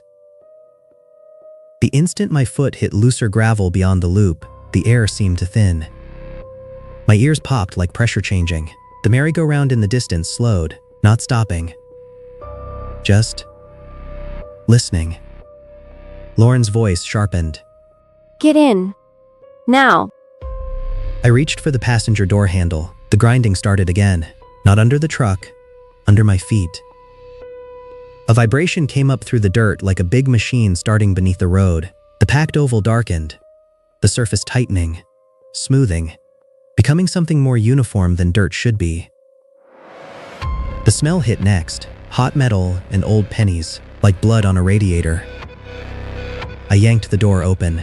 Lauren shouted Emma's name, and Emma cried out, panicked. Daddy, don't. The ground inside the oval flexed, not sinking, bending, like a platform, like the merry-go-round had grown up out of the road, invisible but real. And something heavy had stepped onto it. The truck tilted a fraction, suspension groaning. The grinding became a slow, steady rotation, an unseen circle turning beneath us. In the clearing, the real merry-go-round stopped, like it had handed the job off. The tall shape at the tree line lifted its long, wrong arm, not toward the playground, toward our truck, toward my family. And the packed oval under our tires began to turn.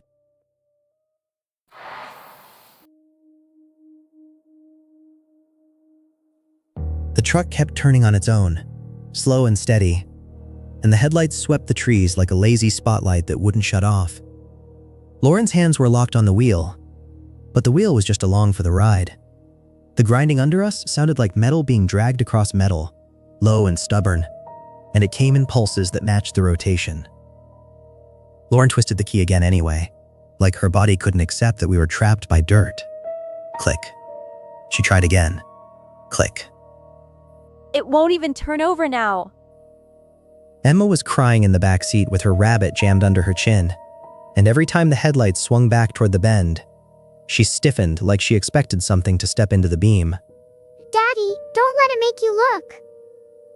That phrasing hit me hard, because it wasn't a kid guessing. It was a kid repeating. The truck rotated another few degrees, and the packed oval under the tires came into my peripheral vision. It looked darker than the road around it, smoother, worked. A turnaround that had been used so many times it had a shape of its own. The merry-go-round was still visible through the thin trees by the bend, turning in daylight like it had an appointment it refused to miss. The platform dipped at the same point every rotation. There was no wind. Nothing else on that playground moved. Lauren's voice went tight. Evan, it's lining us up!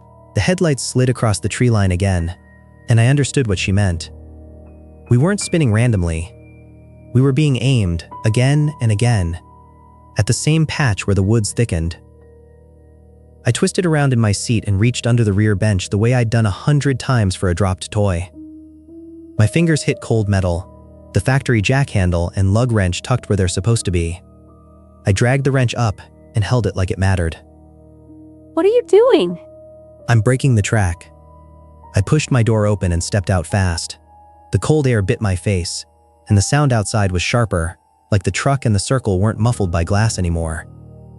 I stayed off the packed oval on instinct, boots on loose gravel and grass at the edge. I crouched and drove the lug wrench down into the cleanest part of the curve. It didn't sink like dirt. It resisted, then gave with a stiff scrape that sounded wrong, like something hard just under the surface didn't want to be scored. The truck's turning hitched. Again! Keep doing it! I dragged the wrench toward me and carved a trench across the curve. Gravel popped and skittered. The packed dirt trembled under my boots like a platform under load, and the grinding under the truck turned ugly, like the circle was trying to keep a smooth rotation and couldn't.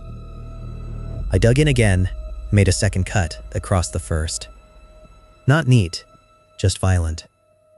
The truck jerked, suspension groaning, and the headlights jumped in their sweep, like the whole frame had snagged. Something hit back from below.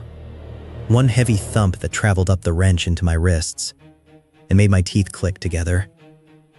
It felt like the ground had punched. I stumbled backward, boots on loose gravel again, and the vibration dulled immediately. The rule was instant and physical. Clean shape had grip. Broken edge had less. I looked up without meaning to. The tall shape at the tree line was closer than it had any right to be. It hadn't crossed the open space like an animal.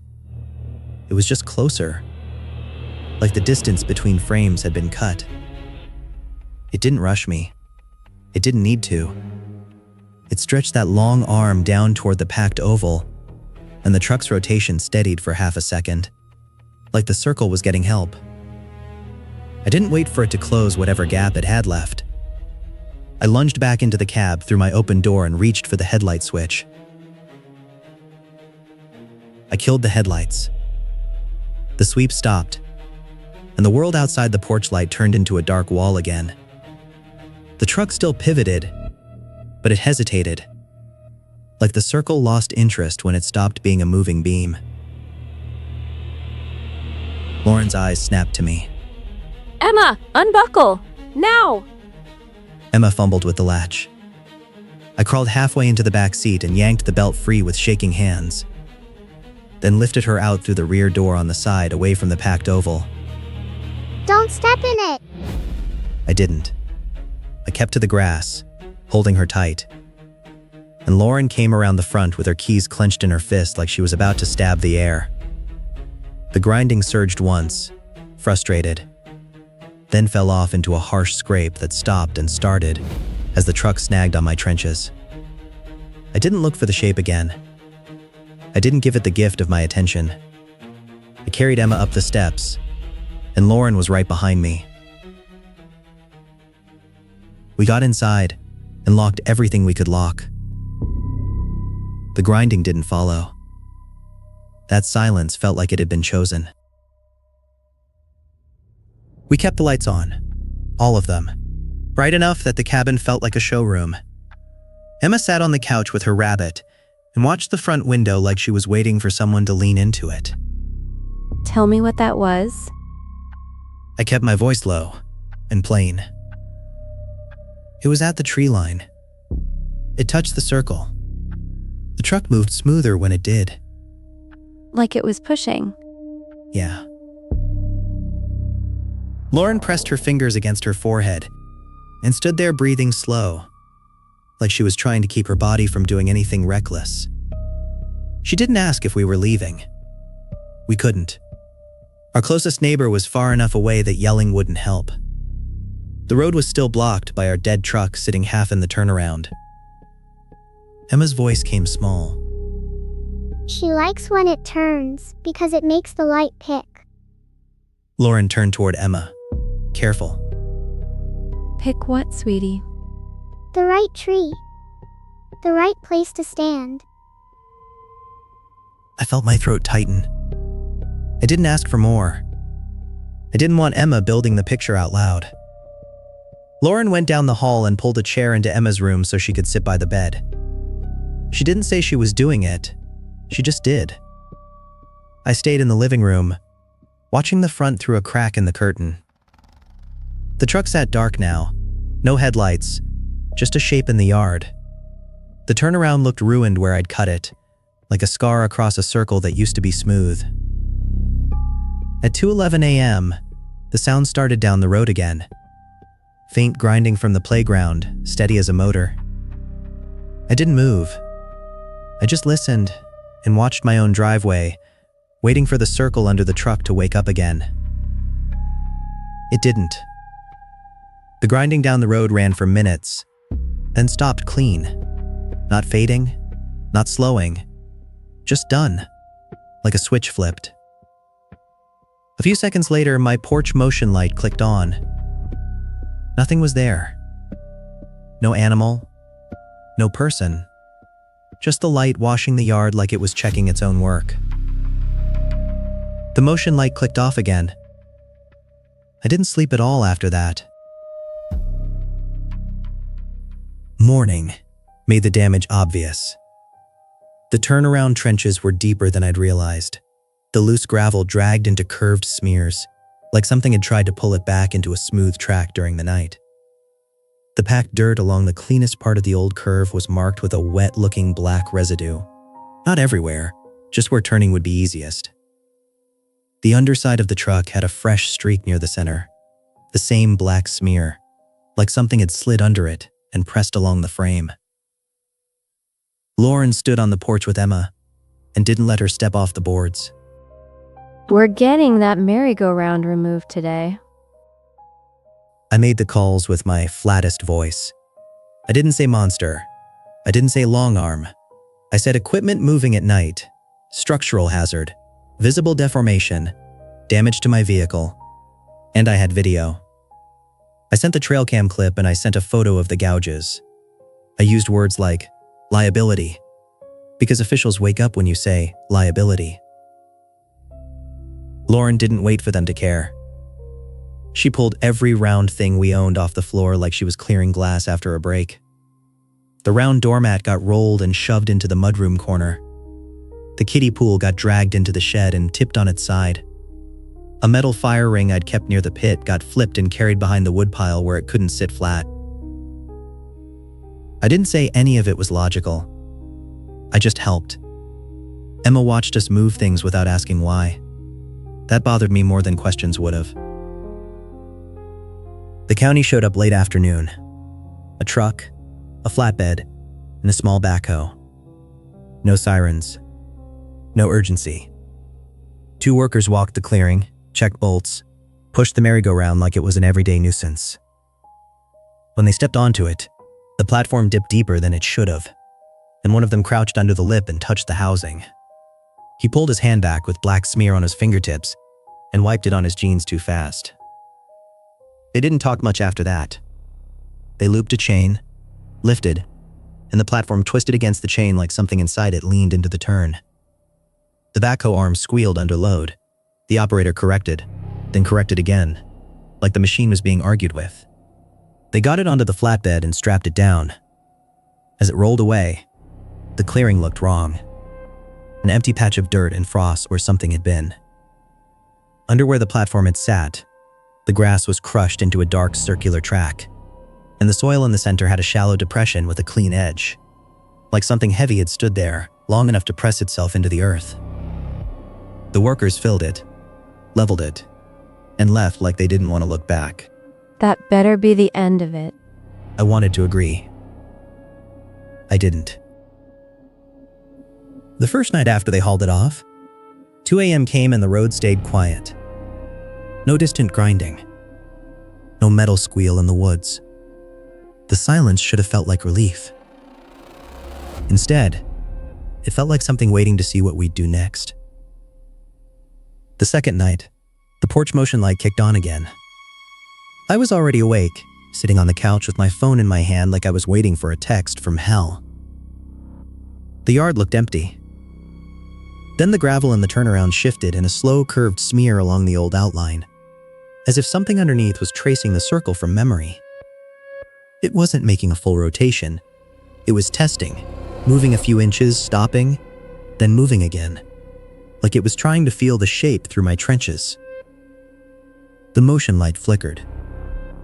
At the edge of the light, a long, thin limb lowered into view, so narrow it looked like a shadow at first until the gravel compressed under it. It pressed down with careful precision. Not a stomp, not a step, more like a finger pressing on wet clay.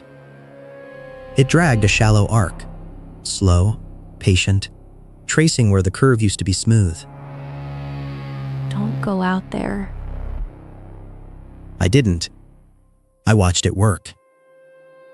The limb reached one of the boards I'd thrown across the curve and pressed against it.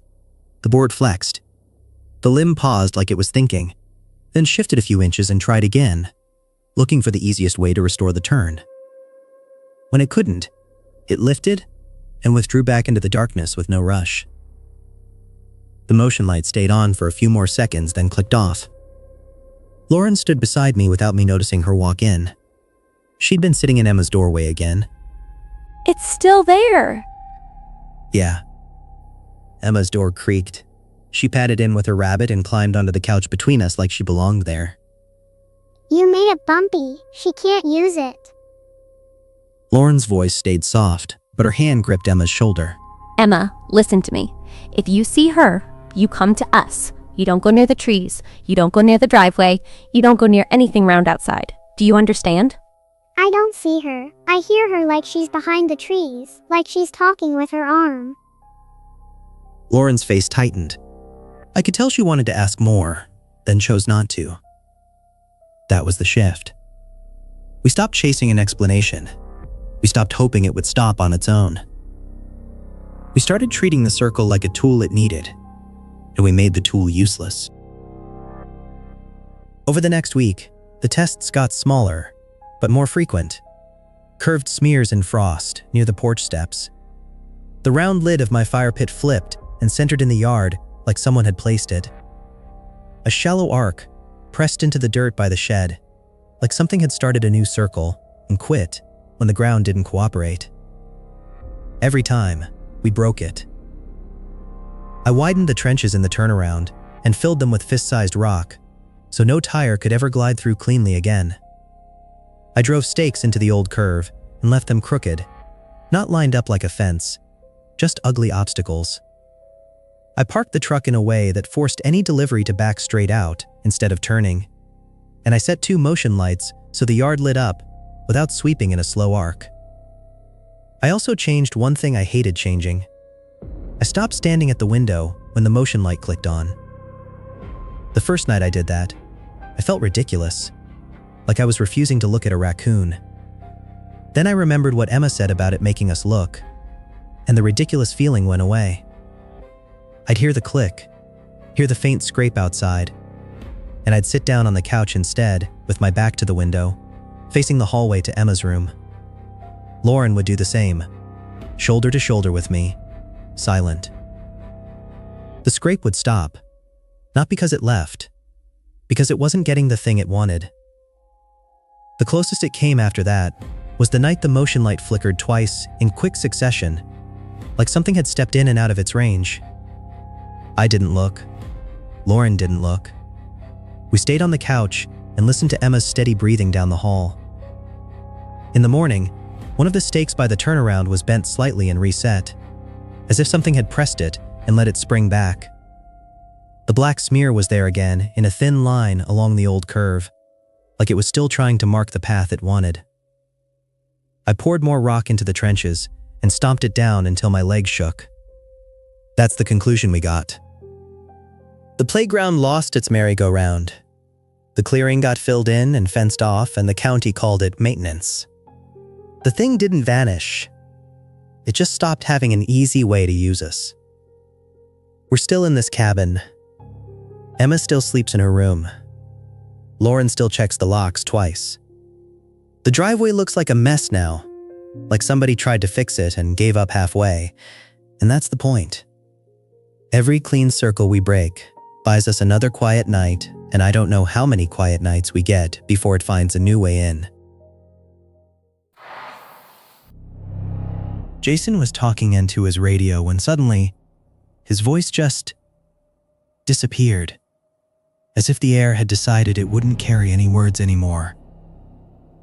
He still had his thumb on the push-to-talk button, and for a moment, his mouth kept moving, like he thought the sound would come back.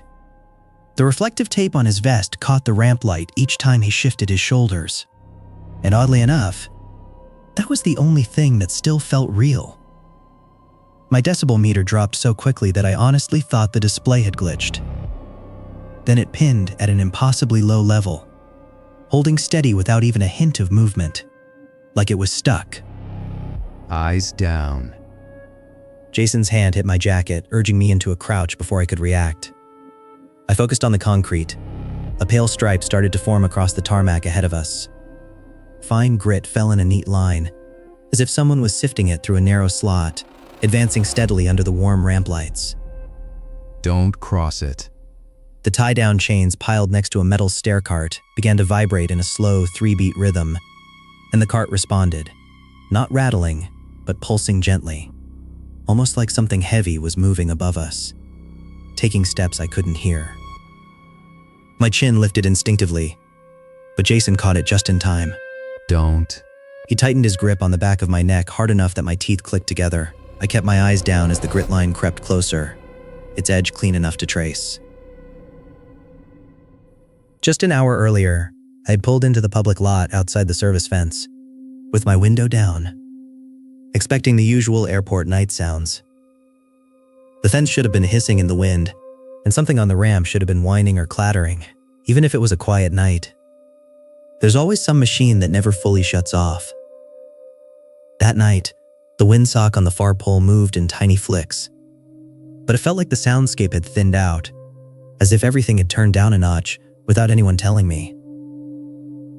My phone fluctuated between 1 bar, then none, then 1 again, doing that as I stood there, just like Jason had warned. I grabbed my camera bag, a cheap handheld decibel meter I used for fieldwork, and the printed memo he'd texted me earlier. The memo was plain, lacking a logo or letterhead, just blocks of rules. One line was circled so hard, the pen had dented the paper. If the meter drops and stays down, eyes down, move inside, engines running if possible. Jason wasn't the type to pull pranks. He was the kind who labeled extension cords and replaced batteries before they died. I walked to the badge gate, standing under a pole light that made the wet fence glisten like wire. The air smelled like cold pavement mixed with old exhaust. A minute later, a figure emerged from the ops office, a reflective vest flashing white each time he crossed a patch of light. You're Evan? He talked in a pretty typical way, with the radio attached to his vest making little chirps. He kept fiddling with it almost instinctively. You could tell he was the kind of guy who had probably spent a lot of late nights out on the ramp. You got the temp badge? I held it up. He scanned it, the gate clicked, and we stepped through as if we had crossed into a work zone that didn't want visitors. Before you start filming, I'm saying this once. When it starts, don't look up, don't tilt your head, don't sweep a light upward, keep your eyes on the concrete, and move inside. He watched my face like he was gauging whether I was going to argue. I didn't say I believed him or that I didn't. I just held up the decibel meter. The ramp lights made the little screen glow pale green. It was reading normal background noise in the low 40s, rising a bit when a tug rolled by in the distance. That's fine right now. We started walking toward the de-icing pad, passing a row of light poles and a low-maintenance hangar squatting at the edge of the ramp, dark and securely locked. The taxiway stretched out in front of us, a long, straight run, blacktop and paint lines blurring into the dark. The nearest staffed building was the ops office behind us, a few hundred yards away, while the hangar was closer but usually locked. Jason kept to the edge of the pad, like the center mattered. If it hits and it's just a blip, whatever. But if it hits and holds, don't get curious. Get small and get inside. He said it like you'd warn someone not to touch a live wire. We passed a metal stair cart parked near a pile of tie-down chains. The chains were thick and greasy, coiled in heavy loops that looked wrong under the light. Jason's radio crackled with a short burst of chatter, then clipped off as if someone had pinched the signal. Ignore that. I instinctively raised my camera towards the light poles, then forced myself to aim it down. I didn't like how quickly his rules started to dictate my movements. Jason lifted his radio again, making a routine check-in. Nothing dramatic, just the kind of phrase you say 100 times during your shift. Then his voice vanished. The air around us felt dead while everything else continued moving. The meter dropped and held like it had hit a brick wall. The grit stripe formed and began to advance across the tarmac like it had every right to be there. Eyes down. Jason guided me into a crouch, and I focused my gaze on the concrete again. The pale stripe was already halfway across the tarmac, fine grit falling in a narrow band that didn't drift or scatter. It landed as if something above us was shedding dust in neat lines. The stair cart started vibrating again, and the tie-down chains responded in that slow 3-beat rhythm. It wasn't random. It was the same pattern, repeating with a pause like footsteps. The urge to look up hit me hard, immediate, like my body demanded validation even though every rule said I couldn't have it. Don't. Jason's grip on the back of my neck tightened, and I stayed down. A ramp light pole a few yards away swayed once. It wasn't a wind wobble. It bent slightly at the top, as if something had brushed against it, then settled back.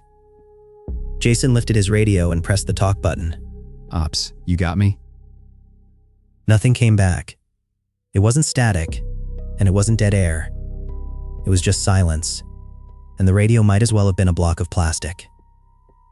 He unclipped it, held it near his ear, and pressed again. Ops. Still nothing. It's on us. Move. He stayed crouched and started walking, his eyes fixed on the concrete ahead like he was following an invisible line only he could see. I followed him, camera pressed to my chest, lens pointed down. The quiet bubble enveloped us. I could tell because the decibel meter stayed pinned at that ridiculous low level, and the grit stripe kept advancing, as if it were marking a boundary ahead of us. Jason pointed to a tug parked near the edge of the pad. Get it running. He climbed in with stiff movements and turned the key. The tug's engine turned over. I could see the vibration in the hood and a slight tremor in the headlight housing. I barely heard it. The sound didn't just grow quieter, it hollowed out, like the engine was running far away. Jason revved it hard, like he was trying to break through that silence. The tug shook, tires flexing against the concrete, but the noise around us remained muted. It's canceling it. It's not being drowned out. The grit line advanced again, crossing under the tug, creeping toward the light poles as if it had a destination in mind. The 3-beat vibration hit the chain pile again, stronger this time, and the stair cart shook like a tuning fork. I felt it through my boots, not as sound but as movement traveling through the concrete. Hangar. Jason eased the tug forward, slow and careful, like the edge of that bubble was something he didn't want to disturb. I stayed close, head down, keeping my eyes on the rear tire and the paint line beside it. The grit stripe slid under the tug's front tire and left a pale smear on the rubber, like chalk. We moved toward the hangar with our heads down, using the grit stripe like a moving guide we could track. I dropped a wrench. It slipped from my glove when I adjusted my grip on the camera bag. It bounced on the concrete right in front of my feet.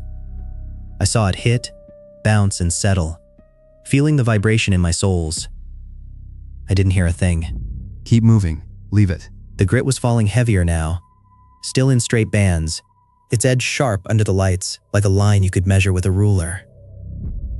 Jason reached into the tug and grabbed a portable air horn canister. I'm only going to try this once. Don't lift your head. He held it low, aimed at the ground, and pressed the button. The horn canister jerked in his grip, and his wrist tensed like it was blasting at full volume. Nearby, the sound got swallowed up. A faint hollow whisper emerged instead, not matching what my eyes were seeing. Farther out across the ramp, beyond that boundary, I heard a delayed echo that sounded normal. Jason released the button quickly.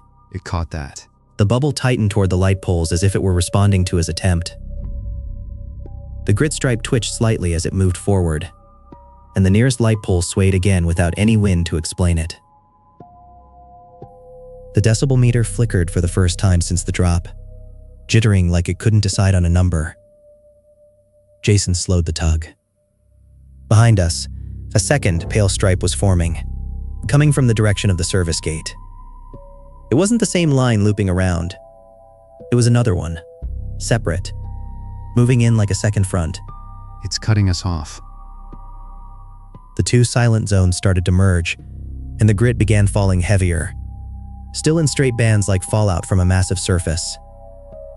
Jason stayed crouched and signaled with two fingers toward the hangar. That door better be open. We moved with our heads down, the quiet bubble moving along with us. The tug's engine looked like it was working hard, the whole body vibrating.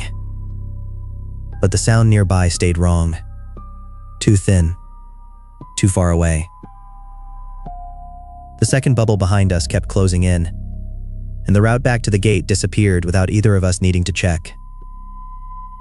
The hangar's roof responded to the 3-beat rhythm with a slow scraping pulse, like something was dragging along the metal surface above us. It didn't come through as normal sound, but I felt it in my teeth as a shiver that didn't belong. Door. Now. Jason climbed out and moved low to the personnel door, his shoulders tense as if he were bracing for something. He yanked the handle. It was locked. Come on. He slammed it again, hard. The grit stripe reached the base of the hangar wall and piled up in a thin line, almost like the boundary had a physical edge that the dust could cling to.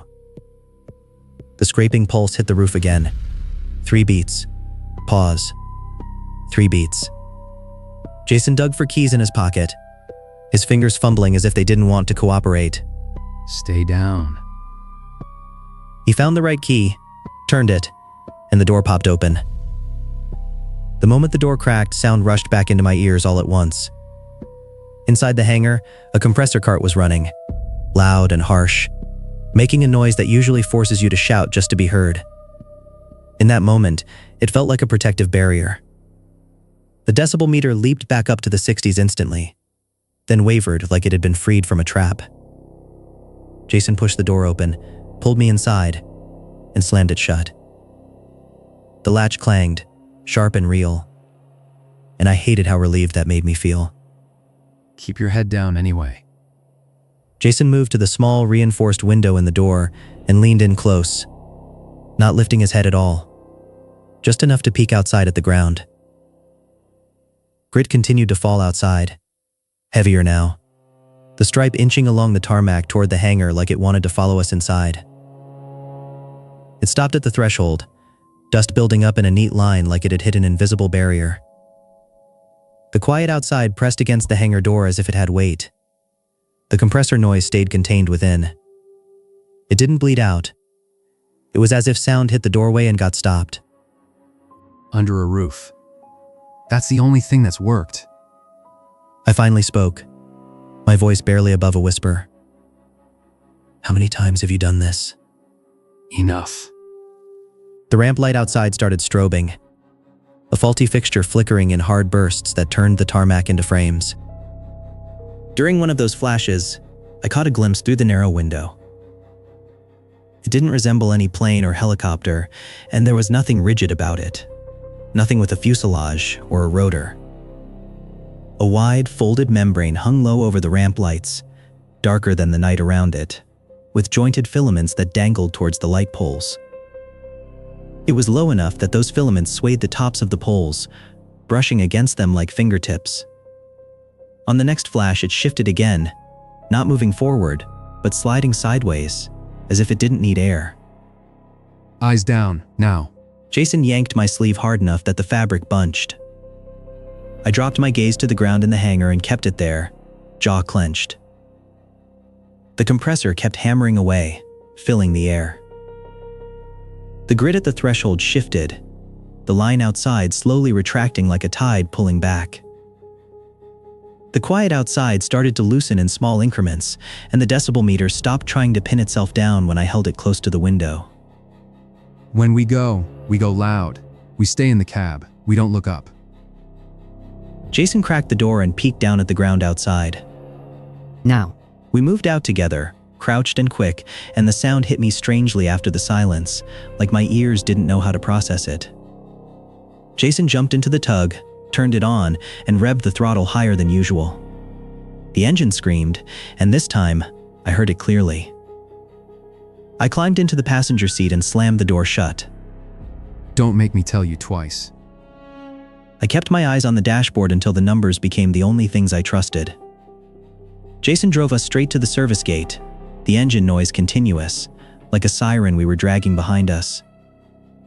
In the side mirror, I saw a pale stripe snapping into place behind us across the ramp, fast and precise. Jason didn't slow down. The gate scanner recognized his badge as we passed. The arm lifted, and we shot through the fence line. The second we cleared the fence, the decibel meter ticked back to normal like nothing had happened. The world sounded like the world again.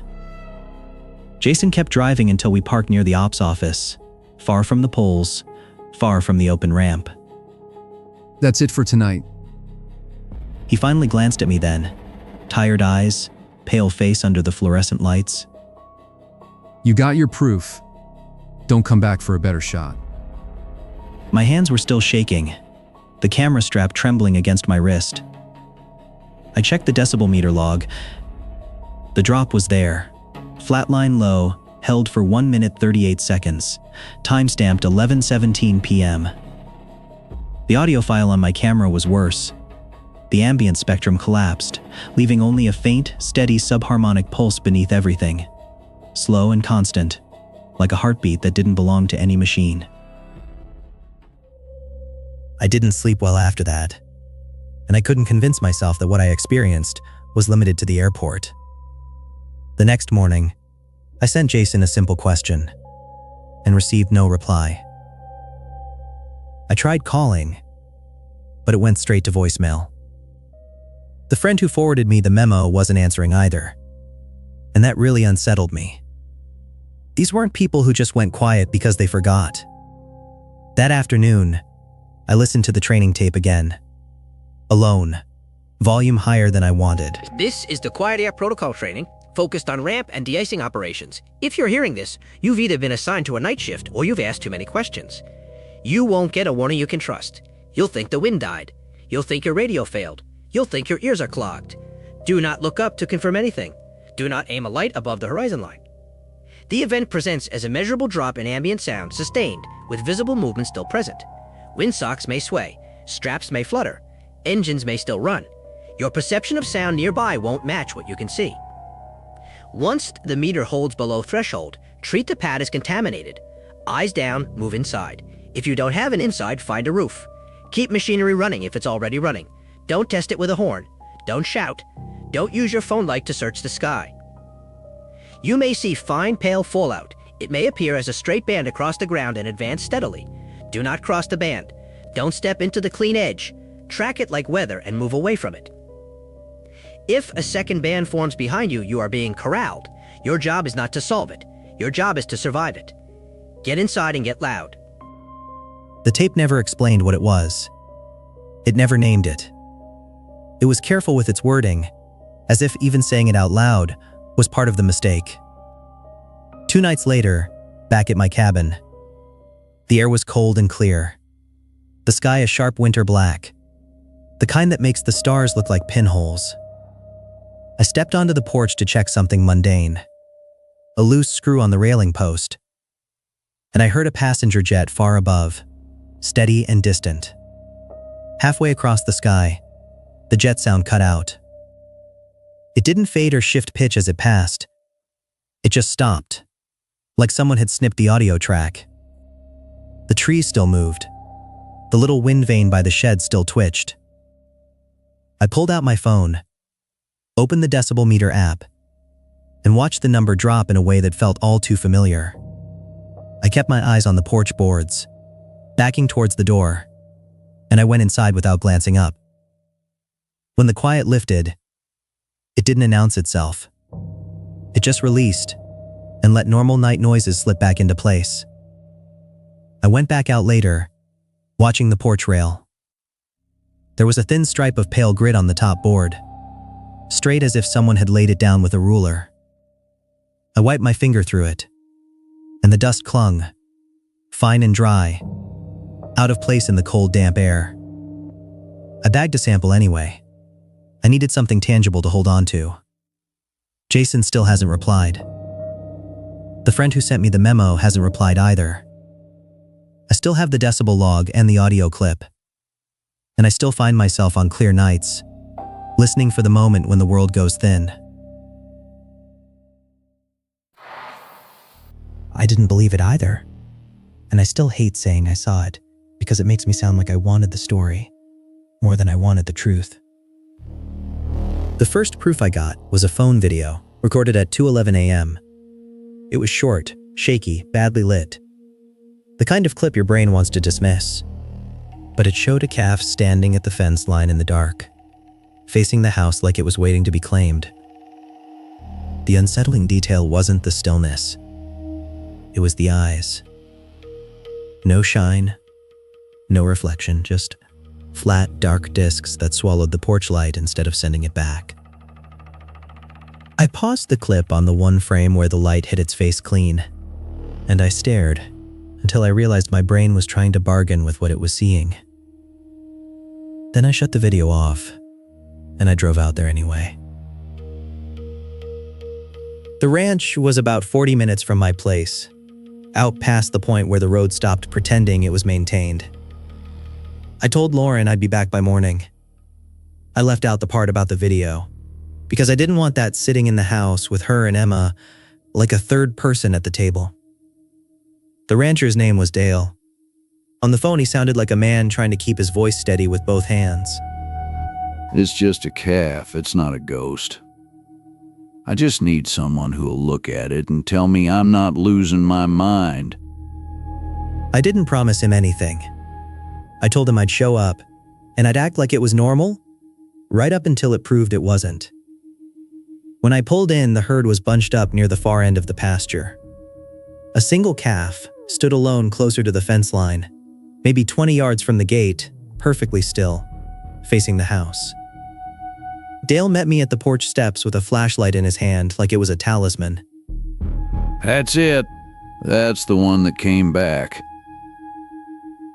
I watched for the practical stuff first. A calf that's been missing for a day or two should be hungry, thirsty, and loud about it. It should be making a problem out of being alive. This one didn't bawl, didn't wander to the water, didn't nose the grass. It didn't do anything except stand there like it'd been placed. Dale leaned forward like he wanted to step off the porch and drag it inside, out of stubbornness. I looked past the calf at the herd, because animals tell the truth with their distance. The cows were watching it, but they weren't moving toward it. They held a loose line in the pasture like there was an invisible fence they wouldn't cross. I stepped down and walked along the fence, keeping my movements slow. The calf didn't track me with its head, didn't even flick an ear. I didn't need spooky yet. I needed wrong. The first rule showed itself before I even touched the gate. The other cattle refused to get within a few yards of it, like there was a line on the ground they wouldn't cross. Dale's 2 dogs followed us into the yard and stopped cold at the same invisible boundary. Both of them went stiff, and one backed up without turning away. Hair raised along its spine, like it was trying to get bigger without making a sound. Come on. It's ours. It's just a calf. He tried to coax them forward, and the dogs wouldn't move, not even a single step. There were horses in a pen near the barn. As soon as Dale rattled the gate chain, both horses snapped their heads toward the pasture and blew hard through their noses. One slammed its shoulder into the rail like it wanted out of the world. Dale opened the gate anyway, walking straight at the calf, with the determined posture of a man trying to force normal back into place. I stayed behind him, because I wanted to see how the calf reacted to touch. A calf should pull away, scramble, or lean into contact. It should have a messy, honest response. Dale grabbed a handful of loose skin at its shoulder and pushed. The calf resisted, but not like an animal. It didn't panic, didn't jerk away. It just held its ground with a steady, unfamiliar resistance, like it didn't understand what touch was supposed to mean. It's stubborn, that's all. It's being stubborn. That's not stubborn. I had a little can of livestock paint in my bag. Bright, cheap stuff that sticks to hair for days. I stepped in just close enough to reach, dabbed a thick streak on its left flank, and stepped back fast. What's that for? To tell if we're looking at the same calf tomorrow. Dale frowned like I'd insulted him, but he didn't argue. His relief was doing most of the talking now, because relief makes people generous with excuses. We left the calf in the pasture and went back to the porch. Dale kept staring at it like he could will it into acting right. Around midnight, the calf shifted its stance and turned its head a fraction, and it wasn't looking at the herd. It was looking at the house. That's when I realized it wasn't waiting to be fed. It was waiting to be noticed. I stayed in my truck that night, with the engine off and the window cracked, and I kept a handheld spotlight on my lap so I could sweep the pasture without moving the truck. Dale went in and out of the house, turning porch lights on and off like brightness could solve it. The calf stood facing the house for hours. It didn't bed down, didn't wander, didn't behave like it had fatigue. I swept my spotlight sideways so the beam hit it from the left, and my stomach dropped. The shadow, falling off the calf, didn't match the calf's body. It stretched too long and too heavy, like the light was catching something bigger that was pretending to be small. I blinked hard and swept the beam again, because that's what you do when your eyes try to turn against you. The shadow stayed long. Then I heard movement in the grass. It wasn't a coyote. Coyotes move quick and nervous. It wasn't a hog either. Hogs push and snap and break stems. This was slow, careful parting of tall grass, like something heavy was taking its time and choosing each step. Dale came out with his rifle and stood beside my truck, staring where I pointed. You hear that? Yeah. I hear it. The movement circled wide, staying just outside the spotlight cone.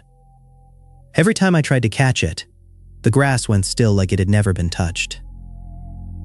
I didn't move toward the calf. That felt like the point of the whole setup. Near 307, I got out and walked the fence line instead, because I needed something physical to anchor the night. I kept my truck behind me as a hard thing I could reach fast. In the soft mud near a corner post, I found a single hoof print. It was deep, too deep for a calf. Not a slip mark, not a scramble, just a straight down press that held weight there and then stepped away. I set my boot beside it, and the print was wider than it should have been. That's when the night stopped feeling eerie and started feeling predatory, because deep prints don't come from mood. They come from mass. Morning didn't fix it, which is a rule I hate. If something is still wrong in daylight, it's not nerves, it's a system. Dale and I walked out to the calf together. The herd still held its distance. The dogs stayed on the porch like they'd been ordered, even though nobody said a word to them. I found the paint mark first, and it was gone. Not rubbed off, not faded, gone like it had never been there. Then I saw a smear of bright paint on the other side of the calf, on its right flank, placed too high and too far back. It was a crude copy of the idea, like someone remembered there should be a mark and guessed where it belonged. No, that's not possible. Nobody came into the pasture last night. Nobody opened the gate. Nobody. I did the only thing I could do without turning this into a campfire story. I tried to make it fail a basic test. We set out fresh feed, a salt block, and clean water. Then we backed off and watched what it chose. The calf walked to the water first, which was correct, but it lowered its head too slowly, like it was following a memory, instead of thirst. It touched the surface and held still, no eager gulping, no messy slurping. Then it moved to the salt, licked once, paused too long, licked again, and stopped. It was performing the motions, but the timing was wrong. Dale stepped in and put his hand on its neck. The calf flinched, but the flinch came late, like the reaction had to travel a longer route before it arrived.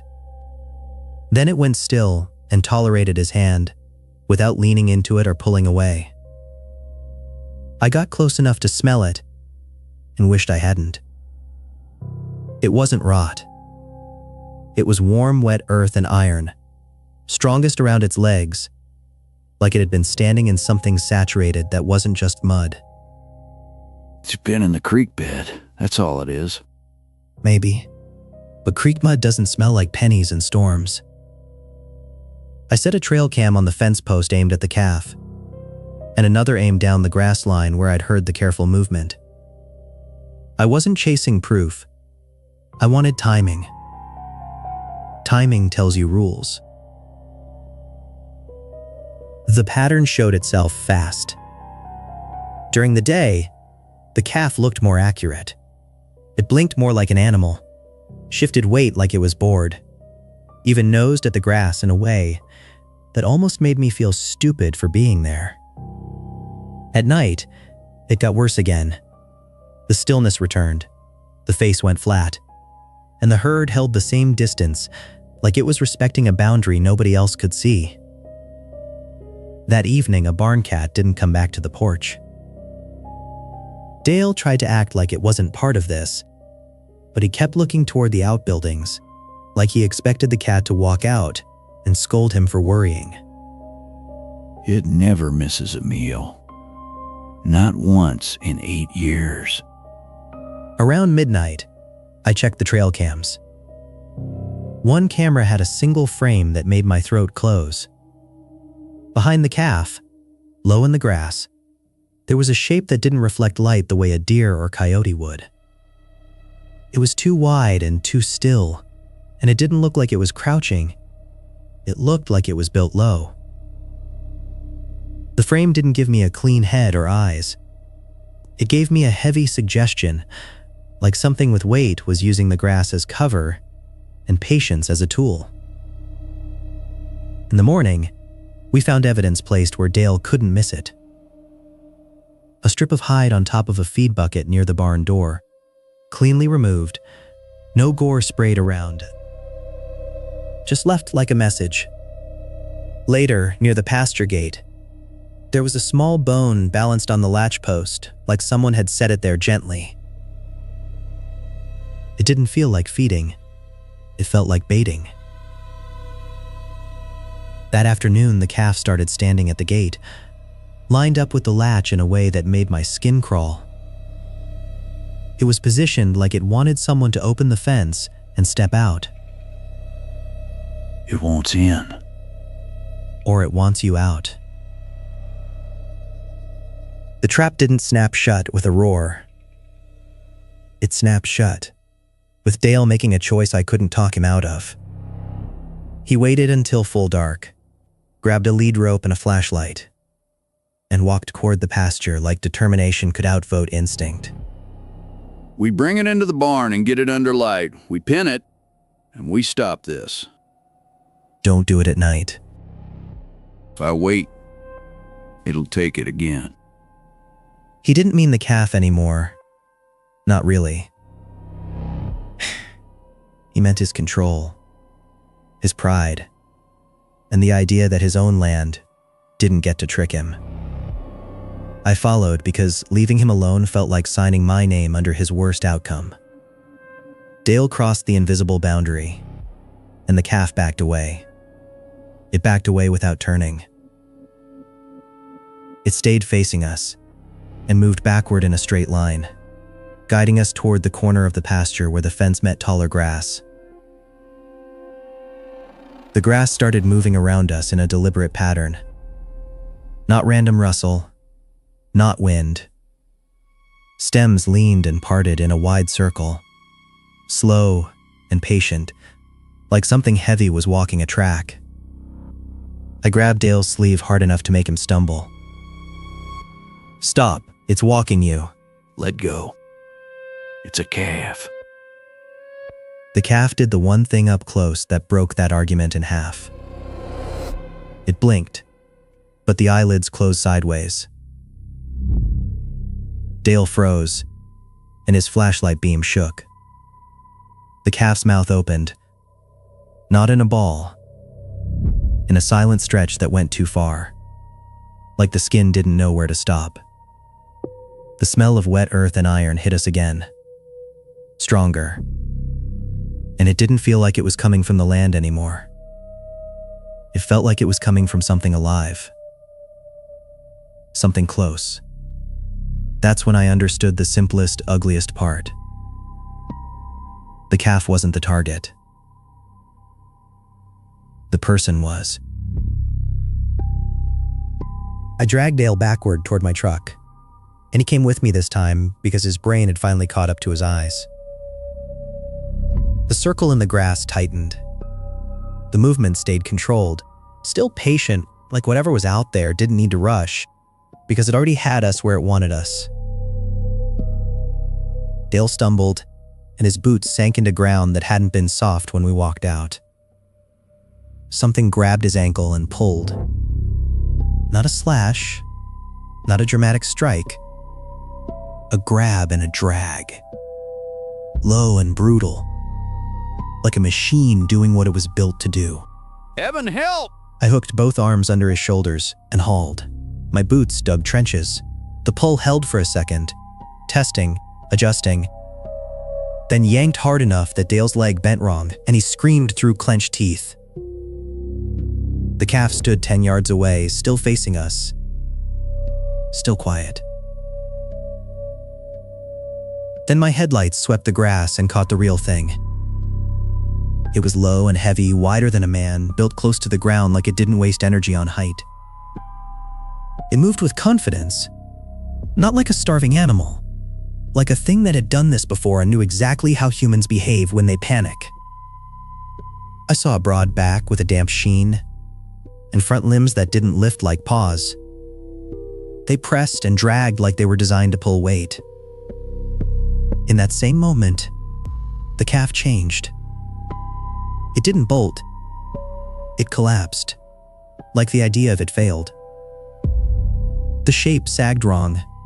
The side folded in on itself like a costume losing structure, and the head dipped as if it had never had bones to hold it up. The creature in the grass committed.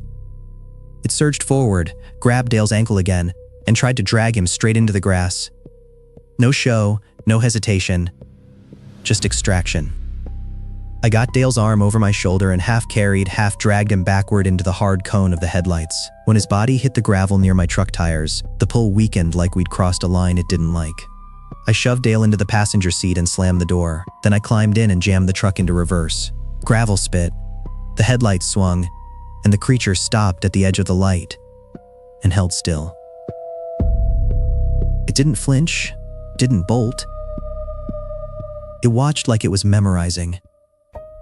I backed all the way to the barn floodlight zone and hit the switch. White light spilled out across the yard. The creature stayed just outside it, patient as a fence post, then turned away with a slow certainty that made my stomach drop.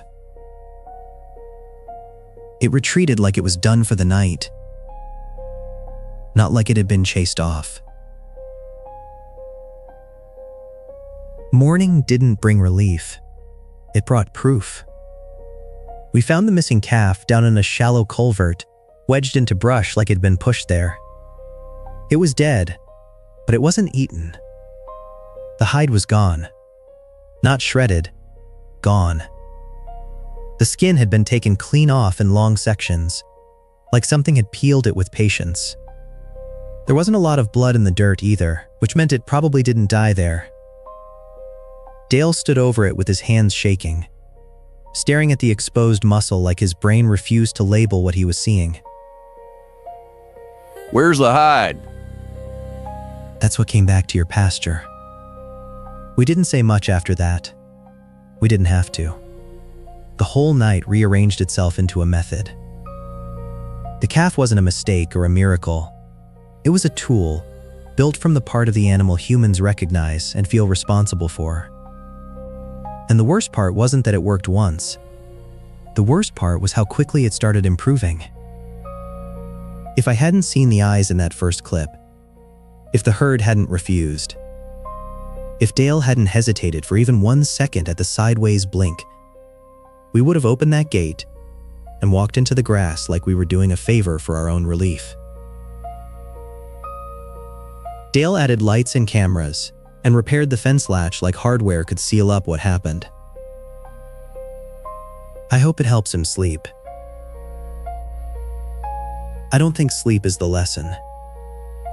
I think the lesson is that something heavy and patient learned how to borrow the shape of what people care about. It didn't need to fool everyone. It only needed to fool one person at a time. There is a very specific kind of anger that belongs exclusively to people who own land out past the county line. It isn't a hot, explosive kind of anger. It's a slow, grinding resentment that builds up in the jaw and sits there, heavy and stubborn, whenever someone else tries to tell them what they can and can't do with the dirt they paid for. When you live out past the point where the county stops maintaining the asphalt, you expect a certain level of isolation. You expect the government to leave you alone, mostly because you know it costs them too much money in fuel and man-hours to drive a truck out and bother you. A man's property line is his perimeter. Out here, we take perimeters seriously.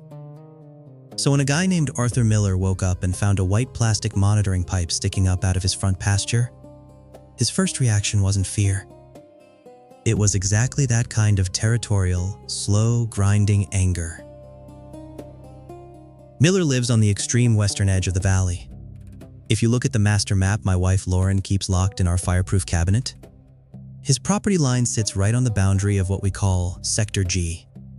It's part of the buffer belt, the ring of territory between the deep exclusion zones and the county's maintained infrastructure. It isn't the deep woods, but it's close enough that the air always feels a little too still in the late afternoon. I got the call from Miller on a Tuesday morning. He didn't call me because he thought I was a stringer looking for anomalies. He called me because he remembered me from my days as a park ranger, and he figured I still had the phone numbers for the right bureaucrats at the Department of Natural Resources. Miller's voice through the phone speaker was tight, vibrating with the kind of stress that comes from feeling violated. They're testing the groundwater, Evan. That's what they're doing. Sneaking onto my parcel in the middle of the night, driving a Schedule 40 PVC pipe right into my pasture, and they didn't even have the decency to send a letter. I know how this works. They sink a test well, claim the runoff is contaminated, and the next thing you know, I've got an EPA easement cutting my acreage in half. I held the phone against my ear and looked out the kitchen window. The morning was gray and cold, the kind of winter day where the sky looks like an iron lid. I could see the blue line I'd painted around my own perimeter trees, glowing faintly in the flat light. How do you know it's the county, Arthur? Did you see a truck? Did your dogs bark? I didn't have to see a truck. Who else drives a perfectly clean, 4-inch white monitoring pipe 3 feet into the topsoil? I know what an easement looks like, and I know what a municipal test well looks like. But they aren't claiming eminent domain on my pasture. I'm not playing their game. I frowned, leaning against the counter. What do you mean you aren't playing? I took my tractor out there yesterday and pulled the damn thing right out of the ground, wrapped a logging chain around it, popped it out like a weed and left it by the ditch. Let them come ask for it back. Miller paused, and I could hear his breathing change over the receiver. The anger was still there, but the edges of it were starting to fray into something else. Something he didn't want to admit to himself yet. I woke up this morning, Evan. I went out to the porch with my coffee. The pipe I pulled is still sitting in the ditch where I dropped it, but there's a new one. Driven into the exact same hole, perfectly flush, perfectly white, and my dogs won't go within 50 yards of it. They're sitting under the porch whining like there's a thunderstorm coming. My stomach tightened.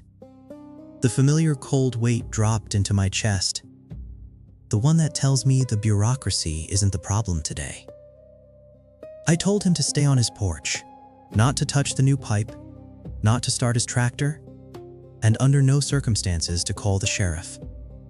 I grabbed my keys, my decibel meter, and my heavy jacket, and I told Lauren I was heading out to Sector G. The drive took 40 minutes. The closer I got to Miller's property, the more the landscape felt like it was holding its breath. If you pay attention, the woods will always tell you when you're crossing from normal territory into an active zone. It's never a visual change. It's a pressure change. The air inside the cab suddenly grew thick and heavy, like I was driving into a stagnant summer swamp instead of a freezing winter pasture. The radio static on the empty AM channels started to take on a rhythmic, pulsing quality. When I pulled onto his dirt driveway, the first thing I noticed was the silence. My truck tires crunching on the gravel sounded too loud, isolated, like I was driving through an anechoic chamber. The ambient acoustic dampening was already in effect. Miller was standing on his porch, holding a mug that wasn't steaming anymore. He looked exhausted. He pointed out toward the center of the pasture. There it is. The pipe was exactly where he said it was. It was a brilliant, sterile white, standing in stark contrast to the dead winter-brown grass of the field. From 50 yards away, it looked like a perfectly standard piece of municipal plumbing, 4 inches across, capped at the top with a heavy, threaded PVC lid.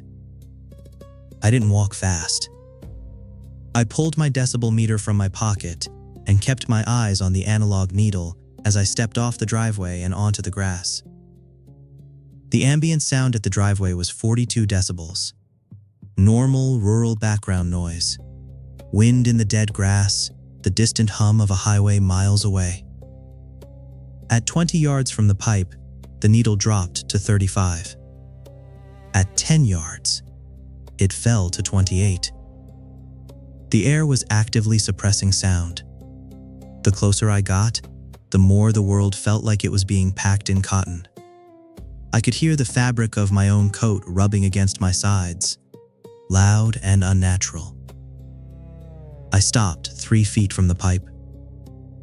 I looked down, and my Ranger heuristics, the rules I built to survive things that wear the wrong shapes, kicked in immediately. It wasn't PVC. My eyes told me it was plastic. The bright white color, the smooth curvature, the heavy cap with its molded grips. It copied the exact look of our infrastructure. It was a flawless copy of the boring, invisible things the county buries in the dirt every day. But when I crouched down and looked closely at where the pipe met the dirt, the illusion fell apart. The dirt around the base was completely flush, seamlessly integrating with the white surface. The dead blades of grass weren't crushed or bent, they grew right up to the edge of the white cylinder, almost appearing to merge with it at the microscopic level. I leaned in, keeping my hands locked tightly on my thighs, actively resisting the urge to touch the anomaly to verify it. The smell hit me next. It wasn't the chemical scent of heated plastic, and it certainly wasn't the sharp, volatile odor of PVC primer and glue. It smelled like ozone, old pennies, and wet copper. It was the scent of an electrical short, but heavy, organic, like blood left in a hot pan. Then I noticed the cap. If it was a solid piece of municipal plumbing, the seal should have been airtight, but the threads where the cap met the cylinder weren't solid plastic. They were porous. They looked like microscopic gills, venting the heavy, metallic smell directly into the freezing air. I pulled the infrared thermometer from my inside jacket pocket, activated the laser, and painted the surface of the pipe. I didn't need to touch it to read it. The digital readout snapped into focus. 98.6 degrees. Human body temperature. I moved the red laser dot up to the molded cap.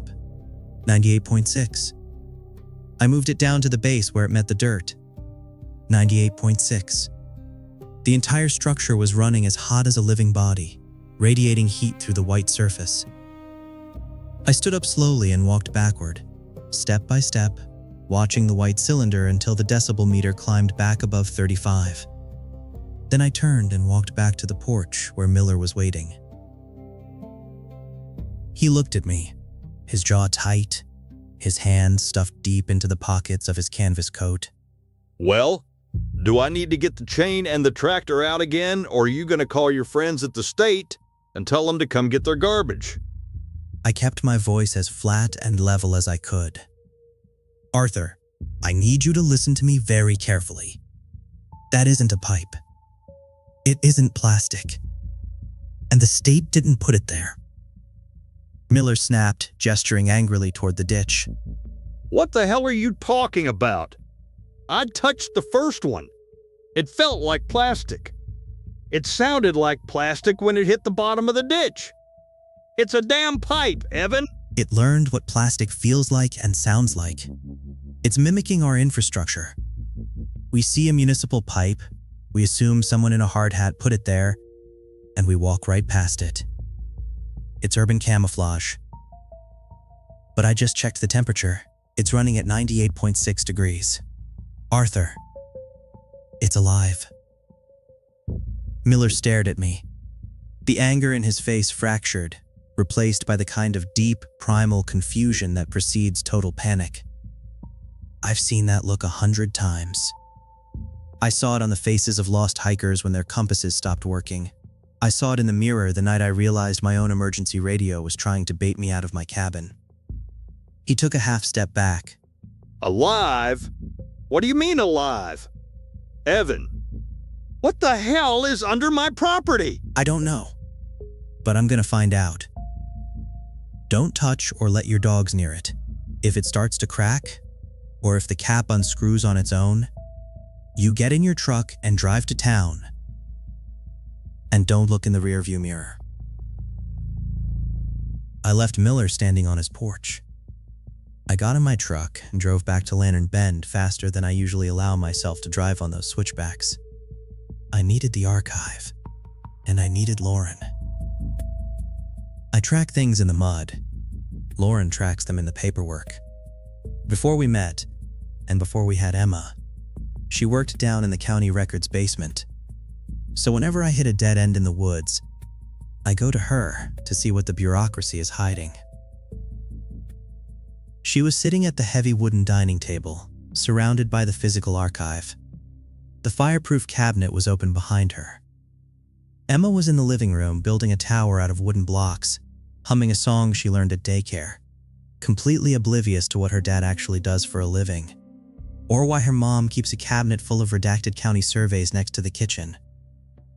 I poured a cup of coffee and told Lauren everything. The decibel drop, the thermal reading, the lack of soil displacement, the porous threads on the fake PVC cap, the ozone smell. She pulled a heavy spiral-bound ledger from the center of the table. It was the county tax assessment record from the previous 5 years, obtained through a series of quiet FOIA requests she had filed.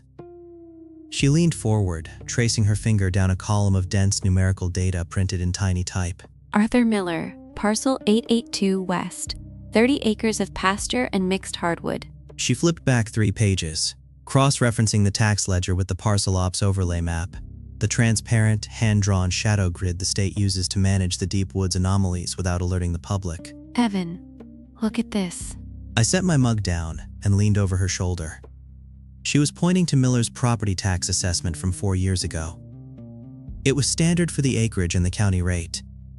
Then she dragged her finger to the assessment from 3 years ago. It had dropped by 20%. 2 years ago, it dropped by 50%.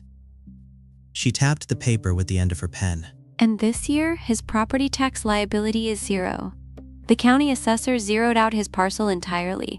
They classified it under a municipal easement exemption. The pieces clicked together in my head, cold and sharp. They didn't claim eminent domain.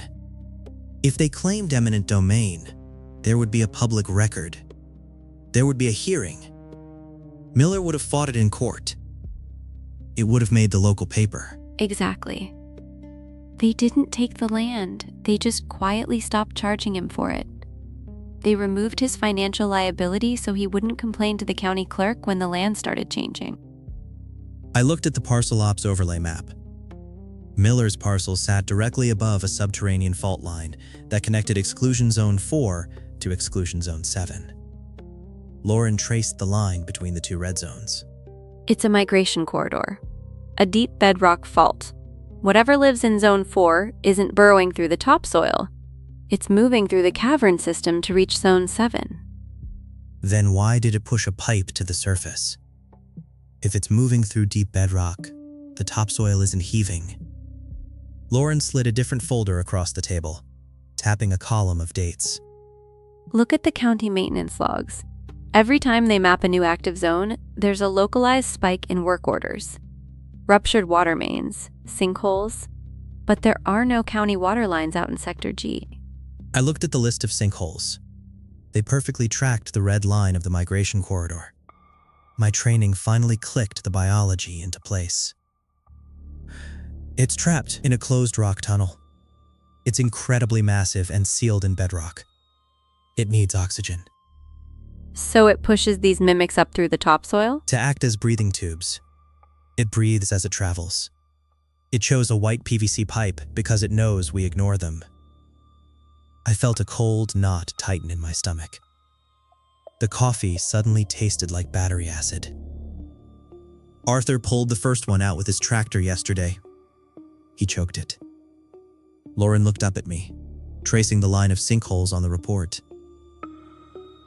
If he pulled the pipe, it pushed a second one up immediately because it was suffocating. If he pulls that second pipe, or if he tries to plug it. Those aren't sinkholes in the maintenance logs, Lauren. They're breach points. It won't just sit there and suffocate. It'll rupture the pasture to get air. Whatever is moving under his house will come through the surface. I didn't wait. I didn't pack a bag. I grabbed my keys, gave Emma a quick kiss on the top of her head, and sprinted to the truck. The drive back to Miller's property felt twice as long as the first trip. The gray, overcast sky had darkened into the heavy, bruised purple of late afternoon. The scanner clipped to my sun visor was spitting static. The interference was thick, rhythmic, thrumming through the truck's small speaker like a mechanical heartbeat. The corridor was active. Something incredibly massive was moving deep in the bedrock, and it was moving right now. When I skidded onto Miller's dirt driveway, throwing gravel into the ditch, my heart slammed against my ribs. The heavy diesel engine of his green John Deere tractor was already running. Miller was in the driver's seat. He had backed the heavy machine up to the white pipe in the center of the pasture. A thick, rusted logging chain was wrapped around the base of the white cylinder, the other end secured to the tractor's heavy steel drawbar. I threw my truck into park, leaving the engine running and the door open, and bolted across the pasture. My voice tore in the freezing air. "Arthur! Turn it off!" He couldn't hear me over the roar of the diesel engine, or he chose not to. He shifted the tractor into a low gear, gripped the steering wheel, and eased his foot off the clutch. The heavy logging chain snapped taut. The white pipe didn't yield immediately. The tractor's massive lugged rear tires dug into the winter grass, churning up thick clots of frozen mud and tearing deep ruts into the pasture. The diesel engine bogged down under the load, blowing thick columns of black smoke from the exhaust stack. I reached the side of the tractor, jumped onto the metal step, and grabbed Miller by the shoulder of his canvas coat. I pulled him hard enough to unbalance him in the seat. "Stop the machine!" He stomped on the clutch and yanked the throttle back. The tractor settled into a loud, rattling idle, vibrating the metal step beneath my boots. He turned to me, his face red with fury, his eyes wild. Get off my equipment, Evan! I told you! I'm not waiting for the state! I'm tearing this piece of garbage out of my ground, and then I'm gonna pour concrete down the hole and be done with it. "You aren't going to move that pipe." I pointed past the rear tire at the logging chain. "Look at the chain, Arthur. Just look at it." He glared at me, chest heaving, then looked back over his shoulder at the drawbar. The heavy steel links of the logging chain were wrapped tightly around the base of the white cylinder. The tractor had put thousands of pounds of horizontal force on the structure, but the cylinder wasn't cracking. PVC shatters under that kind of localized compression. It splinters. It snaps. This pipe wasn't splintering. It was bruising. Where the steel links bit deep into the white surface, the material was turning a deep, sickly shade of violet. As we watched, a thick, clear fluid that smelled like rusted iron and old blood began weeping from the compression points. The fluid hit the freezing steel of the chain and hissed, sending up tiny plumes of foul-smelling steam. The pipe was actively bleeding. Miller stared at it. The color drained from his face, leaving him looking hollow and old. His hands started to shake on the steering wheel, the heavy vibrations of the idling tractor masking the tremor in his arms. He spoke, his voice barely audible over the diesel clatter. What is that? I kept my voice absolutely steady. "It's a breathing tube." I leaned closer to him, making sure he was looking at me and not the bleeding structure in his yard. "There's something moving deep in the bedrock underneath your property, Arthur. Something so massive that it has to push breathing tubes to the surface just to survive the transit. The county knows about it. That's why they zeroed out your property taxes. They didn't want you to ask questions. They wanted you to sit quietly while they used your land as a roof for their migration corridor." Miller swallowed hard, his eyes drifting back to the weeping purple bruises on the white column. Under my house? How do I kill it? How much dynamite do I need to drop down that hole to collapse it? I grabbed him by the front of his coat, forcing his attention back to me. "You don't kill it. You don't dig it up. And you absolutely don't plug that hole." I let the words hang in the air for a second before delivering the reality of his situation. If you choke off its air, it's going to breach to breathe. It won't come up through a 4-inch pipe. It'll come up through the foundation of your house. It'll blow this entire 30-acre pasture into a sinkhole, and it'll pull you, your dogs, and your tractor down into the corridor with whatever is traveling through it. I let go of his coat. Take the chain off, Arthur. Right now. He didn't argue. The fight was completely gone from him. He climbed down from the tractor. His legs were unsteady, but he walked to the back of the machine. He didn't touch the white cylinder. He used a heavy pair of leather work gloves to loosen the tension on the chain, letting the heavy steel links fall away from the base and drop heavily into the frozen mud. The moment the tension was released, the thing went back to playing dead. The violet bruises on the white surface began to slowly fade, the color leaching back into a sterile, pristine white. The clear fluid stopped weeping. The airway was healing itself, resetting its camouflage, pretending to be a piece of municipal plumbing once again. Miller backed away from it until he hit the rear tire of his tractor. He leaned against the rubber, looking out over his 30 acres. I can't live here, Evan. I can't live on top of a cage. You don't live on top of a cage. You live on top of a highway. As long as you let it breathe, the traffic will keep moving. It doesn't want you, Arthur. It just wants to pass through. I looked at the pipe. White, perfect, impossible. Leave the pipe alone. Paint it green if you have to. Build a wooden fence around it so you don't have to look at it when you drink your coffee. But let it breathe. I stayed on his property until the sun went down. I watched him drive the tractor back to the barn, lock his doors, and turn on his porch lights. I stood in the pasture, 50 yards from the white pipe, and held my decibel meter in the gathering dark. The ambient sound stayed low, hovering around 30 decibels. The air stayed thick and metallic. The scanner on my belt continued to spit rhythmic interference. But the ground didn't shake. The earth didn't open. The pipe did its job, quietly breathing for a monster moving through the dark beneath our feet. We live our entire lives surrounded by infrastructure we never question. Power lines, utility boxes, sewer caps, drainage pipes.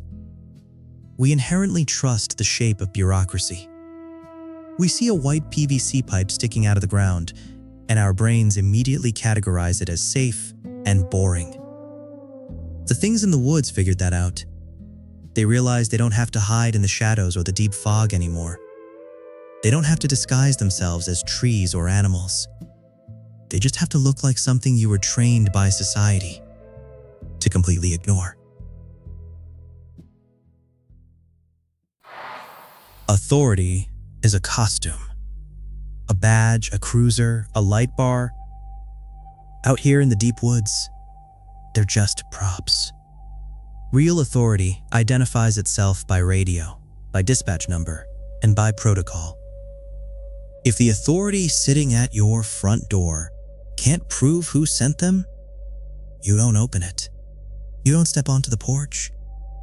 You don't even let them see your silhouette in the window. I'm Evan, and these are the field logs of Lantern Bend. When Lauren and I first bought our cabin, it was just the two of us. Emma wasn't even a thought yet. I had recently walked away from the park ranger service, and my internal clock was still completely ruined from years of working night patrols. I couldn't sleep through the night. Usually, I'd just get out of bed so I wouldn't wake Lauren, make a pot of coffee, and sit at the desk in the main room. The cabin would be completely dark except for a single, low-wattage desk lamp. My primary entertainment back then wasn't television. It was a digital police scanner bank. I kept it locked to the county law enforcement frequency, running an ambient cycle in the background. It was a habit I couldn't break. If a real sheriff's deputy was operating anywhere near Lantern Bend, I heard the dispatch traffic. I heard the 10 codes. I always knew they were coming long before they turned down my road. Last Tuesday, at exactly 3 a.m., the scanner was dead silent. There was no radio traffic, no unit assignments. The entire county was asleep. But outside, I heard the slow, deliberate crunch of heavy tires rolling up our gravel access road. I didn't turn on the porch lights. I stood up, picked up my heavy revolver from the desk, and moved to the east window. Our driveway is a steep half-mile grade with 2 sharp switchbacks. Usually, you can hear a truck's transmission whine as it downshifts to make the climb. But whatever was coming up the hill wasn't shifting gears. It was just a steady, unrelenting hum. I pulled the heavy blackout curtain back exactly 6 inches, just enough to give me a line of sight down the driveway, but narrow enough to keep me hidden in the dark. Through the glass, I saw headlights sweeping through the pine trees. It was a single vehicle, moving at a steady, cautious speed. The speed of someone who had driven this road 100 times before. The vehicle crested the final hill and stopped right at the bottom of the grade, 20 feet from the edge of the yard. The engine idled, and the roof lit up. It was a county sheriff's cruiser. White paint over the county's standard charcoal lower panel. I could clearly see the star decal on the door and the heavy steel push bar bolted to the front bumper. At 120 feet away, bathed in the glow of its own light bar, the details were almost perfect. Almost. I watched the strobe pattern for 12 seconds before my brain registered the physical impossibility of what I was looking at. 12 seconds is a long time to stare at a police light bar. It's long enough for the solid-state electronic strobe module to cycle through its programmed sequence at least twice. A real county light bar repeats its exact pattern every 2.7 seconds. It is mechanical. It is flawless. This light bar didn't repeat. It pulsed. The intervals were shifting. The blue light held for a fraction of a second, then the red, then 2 quick flashes of blue, followed by a long, dark pause. The rhythm was asymmetrical. It was accelerating, then decelerating, the intervals lengthening and shortening in a wave. It took me another 5 seconds to recognize the cadence. Inhale, exhale. The pause between the flashes was exactly 1.3 seconds, the resting interval of a human heartbeat at 46 beats per minute. The light bar wasn't strobing. It was breathing. I heard a soft rustle of fabric behind me. Lauren had woken up. The red and blue pulses were bleeding aggressively through the edges of our bedroom curtains. She didn't turn on a hall light.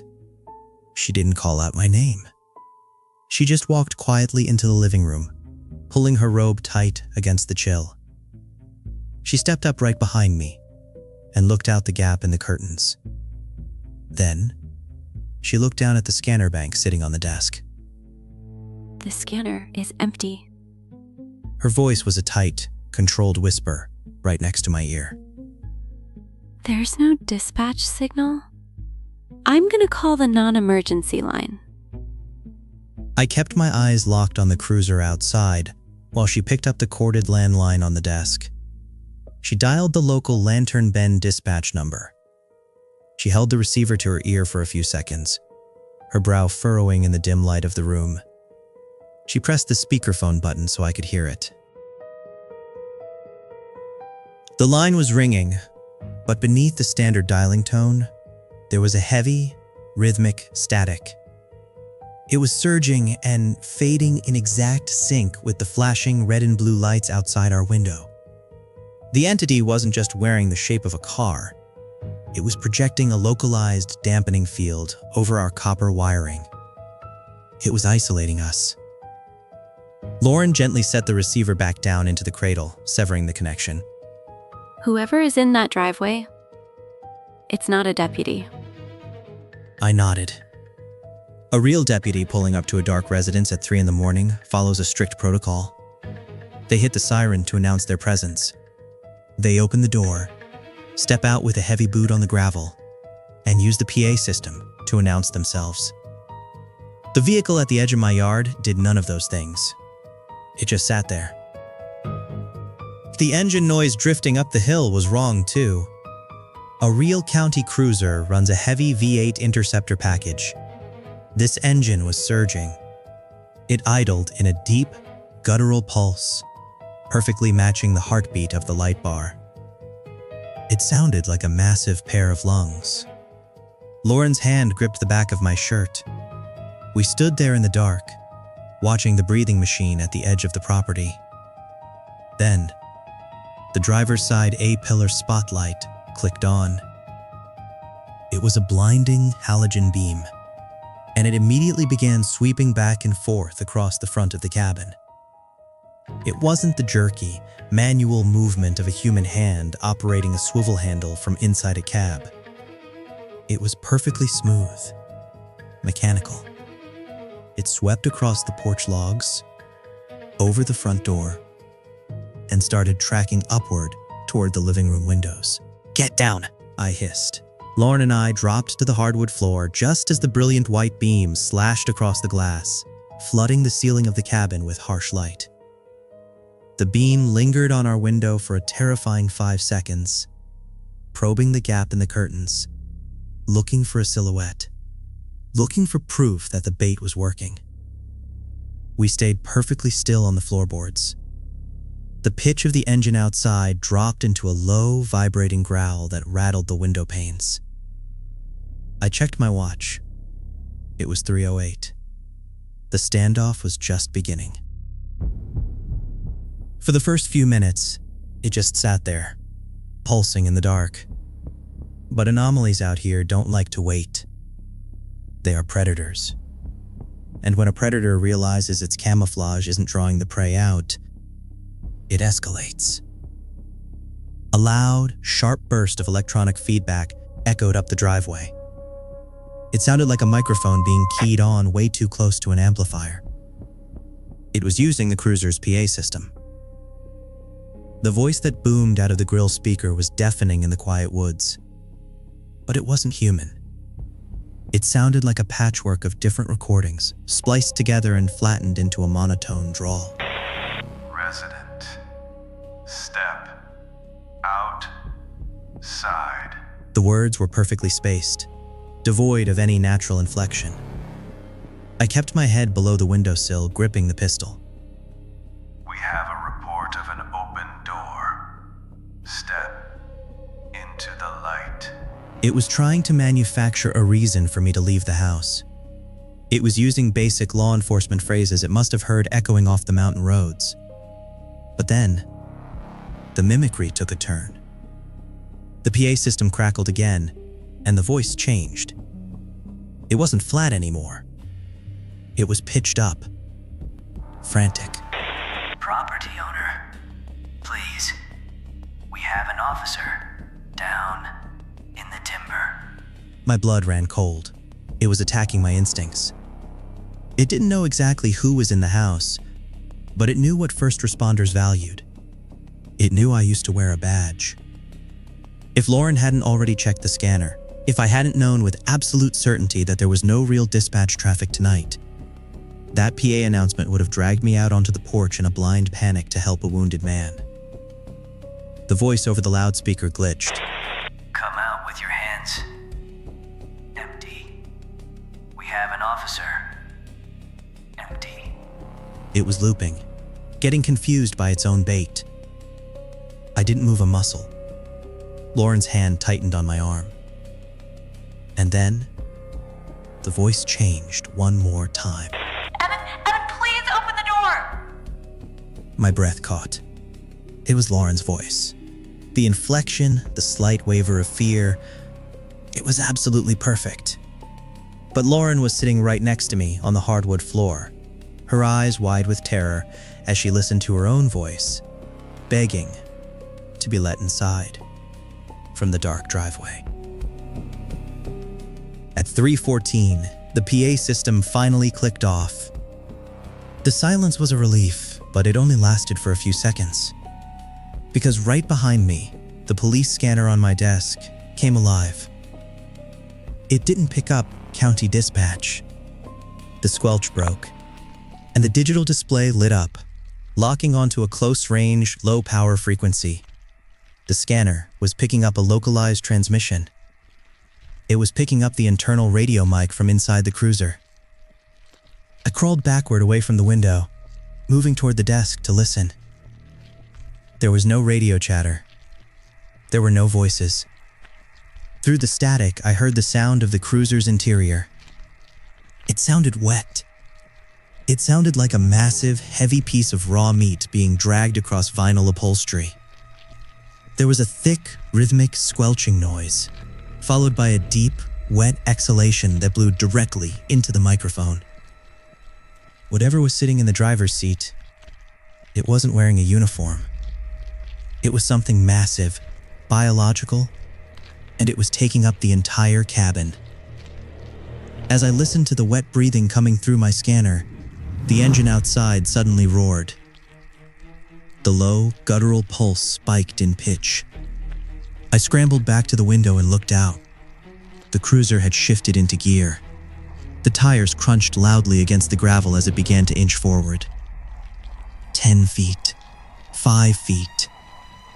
It rolled forward until the heavy steel push bar on its front bumper was hovering directly over the edge of the gravel, inches from where the yard began. And it stopped.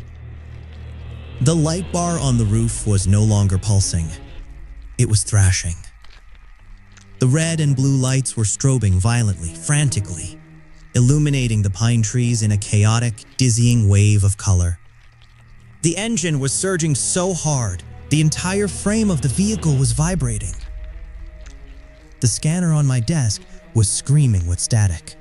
The wet breathing inside the cab growing faster, shallower, like a runner preparing to sprint. It was testing the boundary. It knew I was inside. It knew I was watching. It was revving itself up, trying to decide if the edge of the yard was a physical barrier or just a suggestion. I raised the revolver, resting the heavy barrel on the wooden windowsill, aiming dead center at the driver's side windshield. I thumbed the hammer back. The metallic click was deafening in the dark room.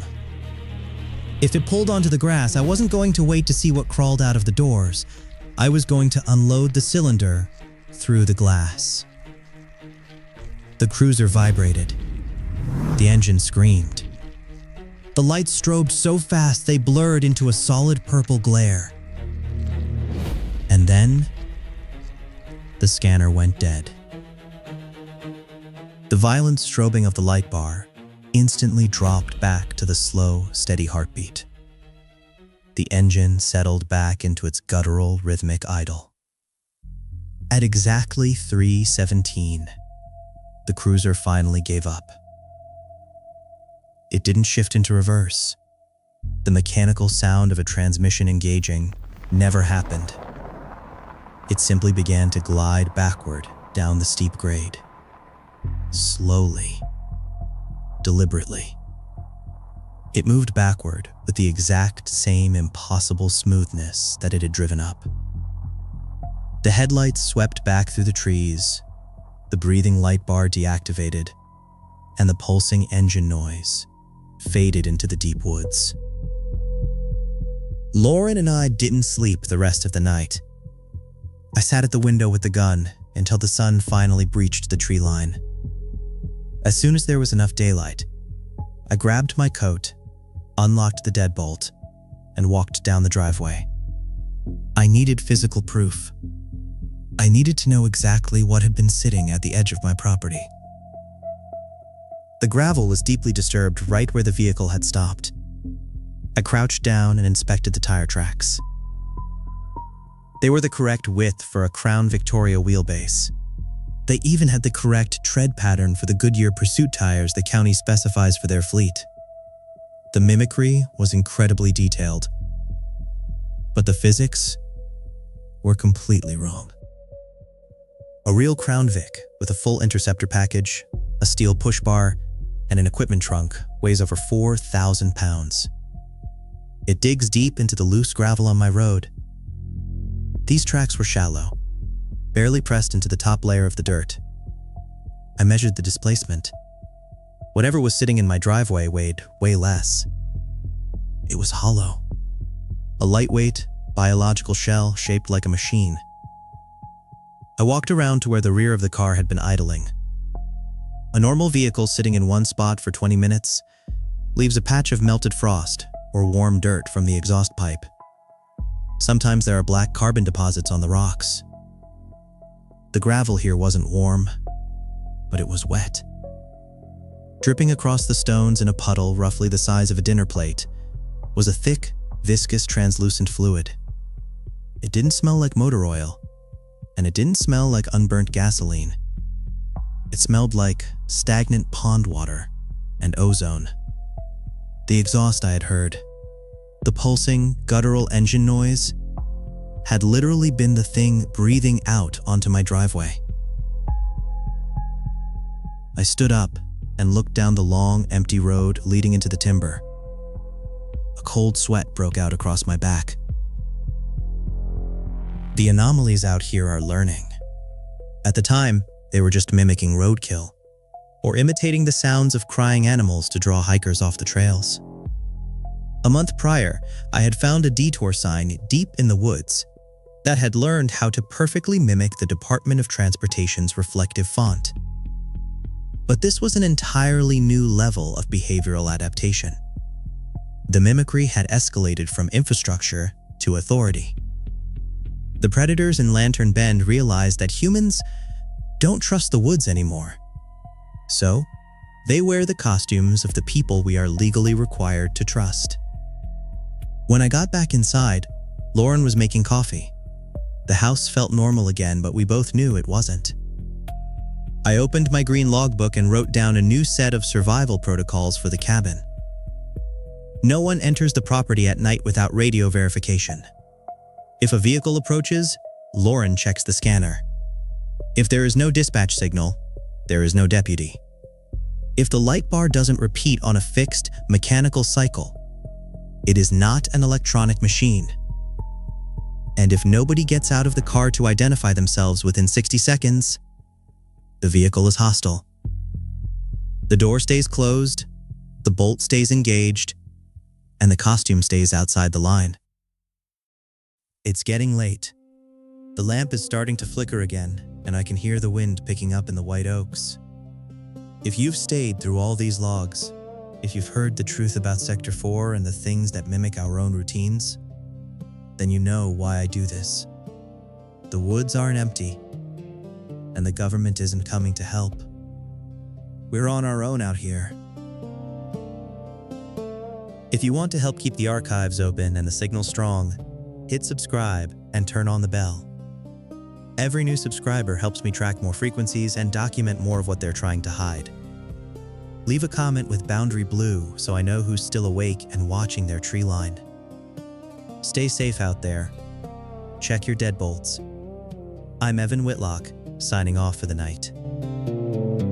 There's a line where the county stops plowing the snow, where the radio dies and the buffer belts grow. I track the deep footprints left out in the pine while she finds the monsters in the property line. Don't trust the map, don't trust the grid. Look at the ledgers to see what they hid. Welcome to Lantern Bend, out past Sector G, where the woods wear the shapes of the things we can't see. The state pays in silence to keep the land clear, and a cabin of whispers is all that you hear.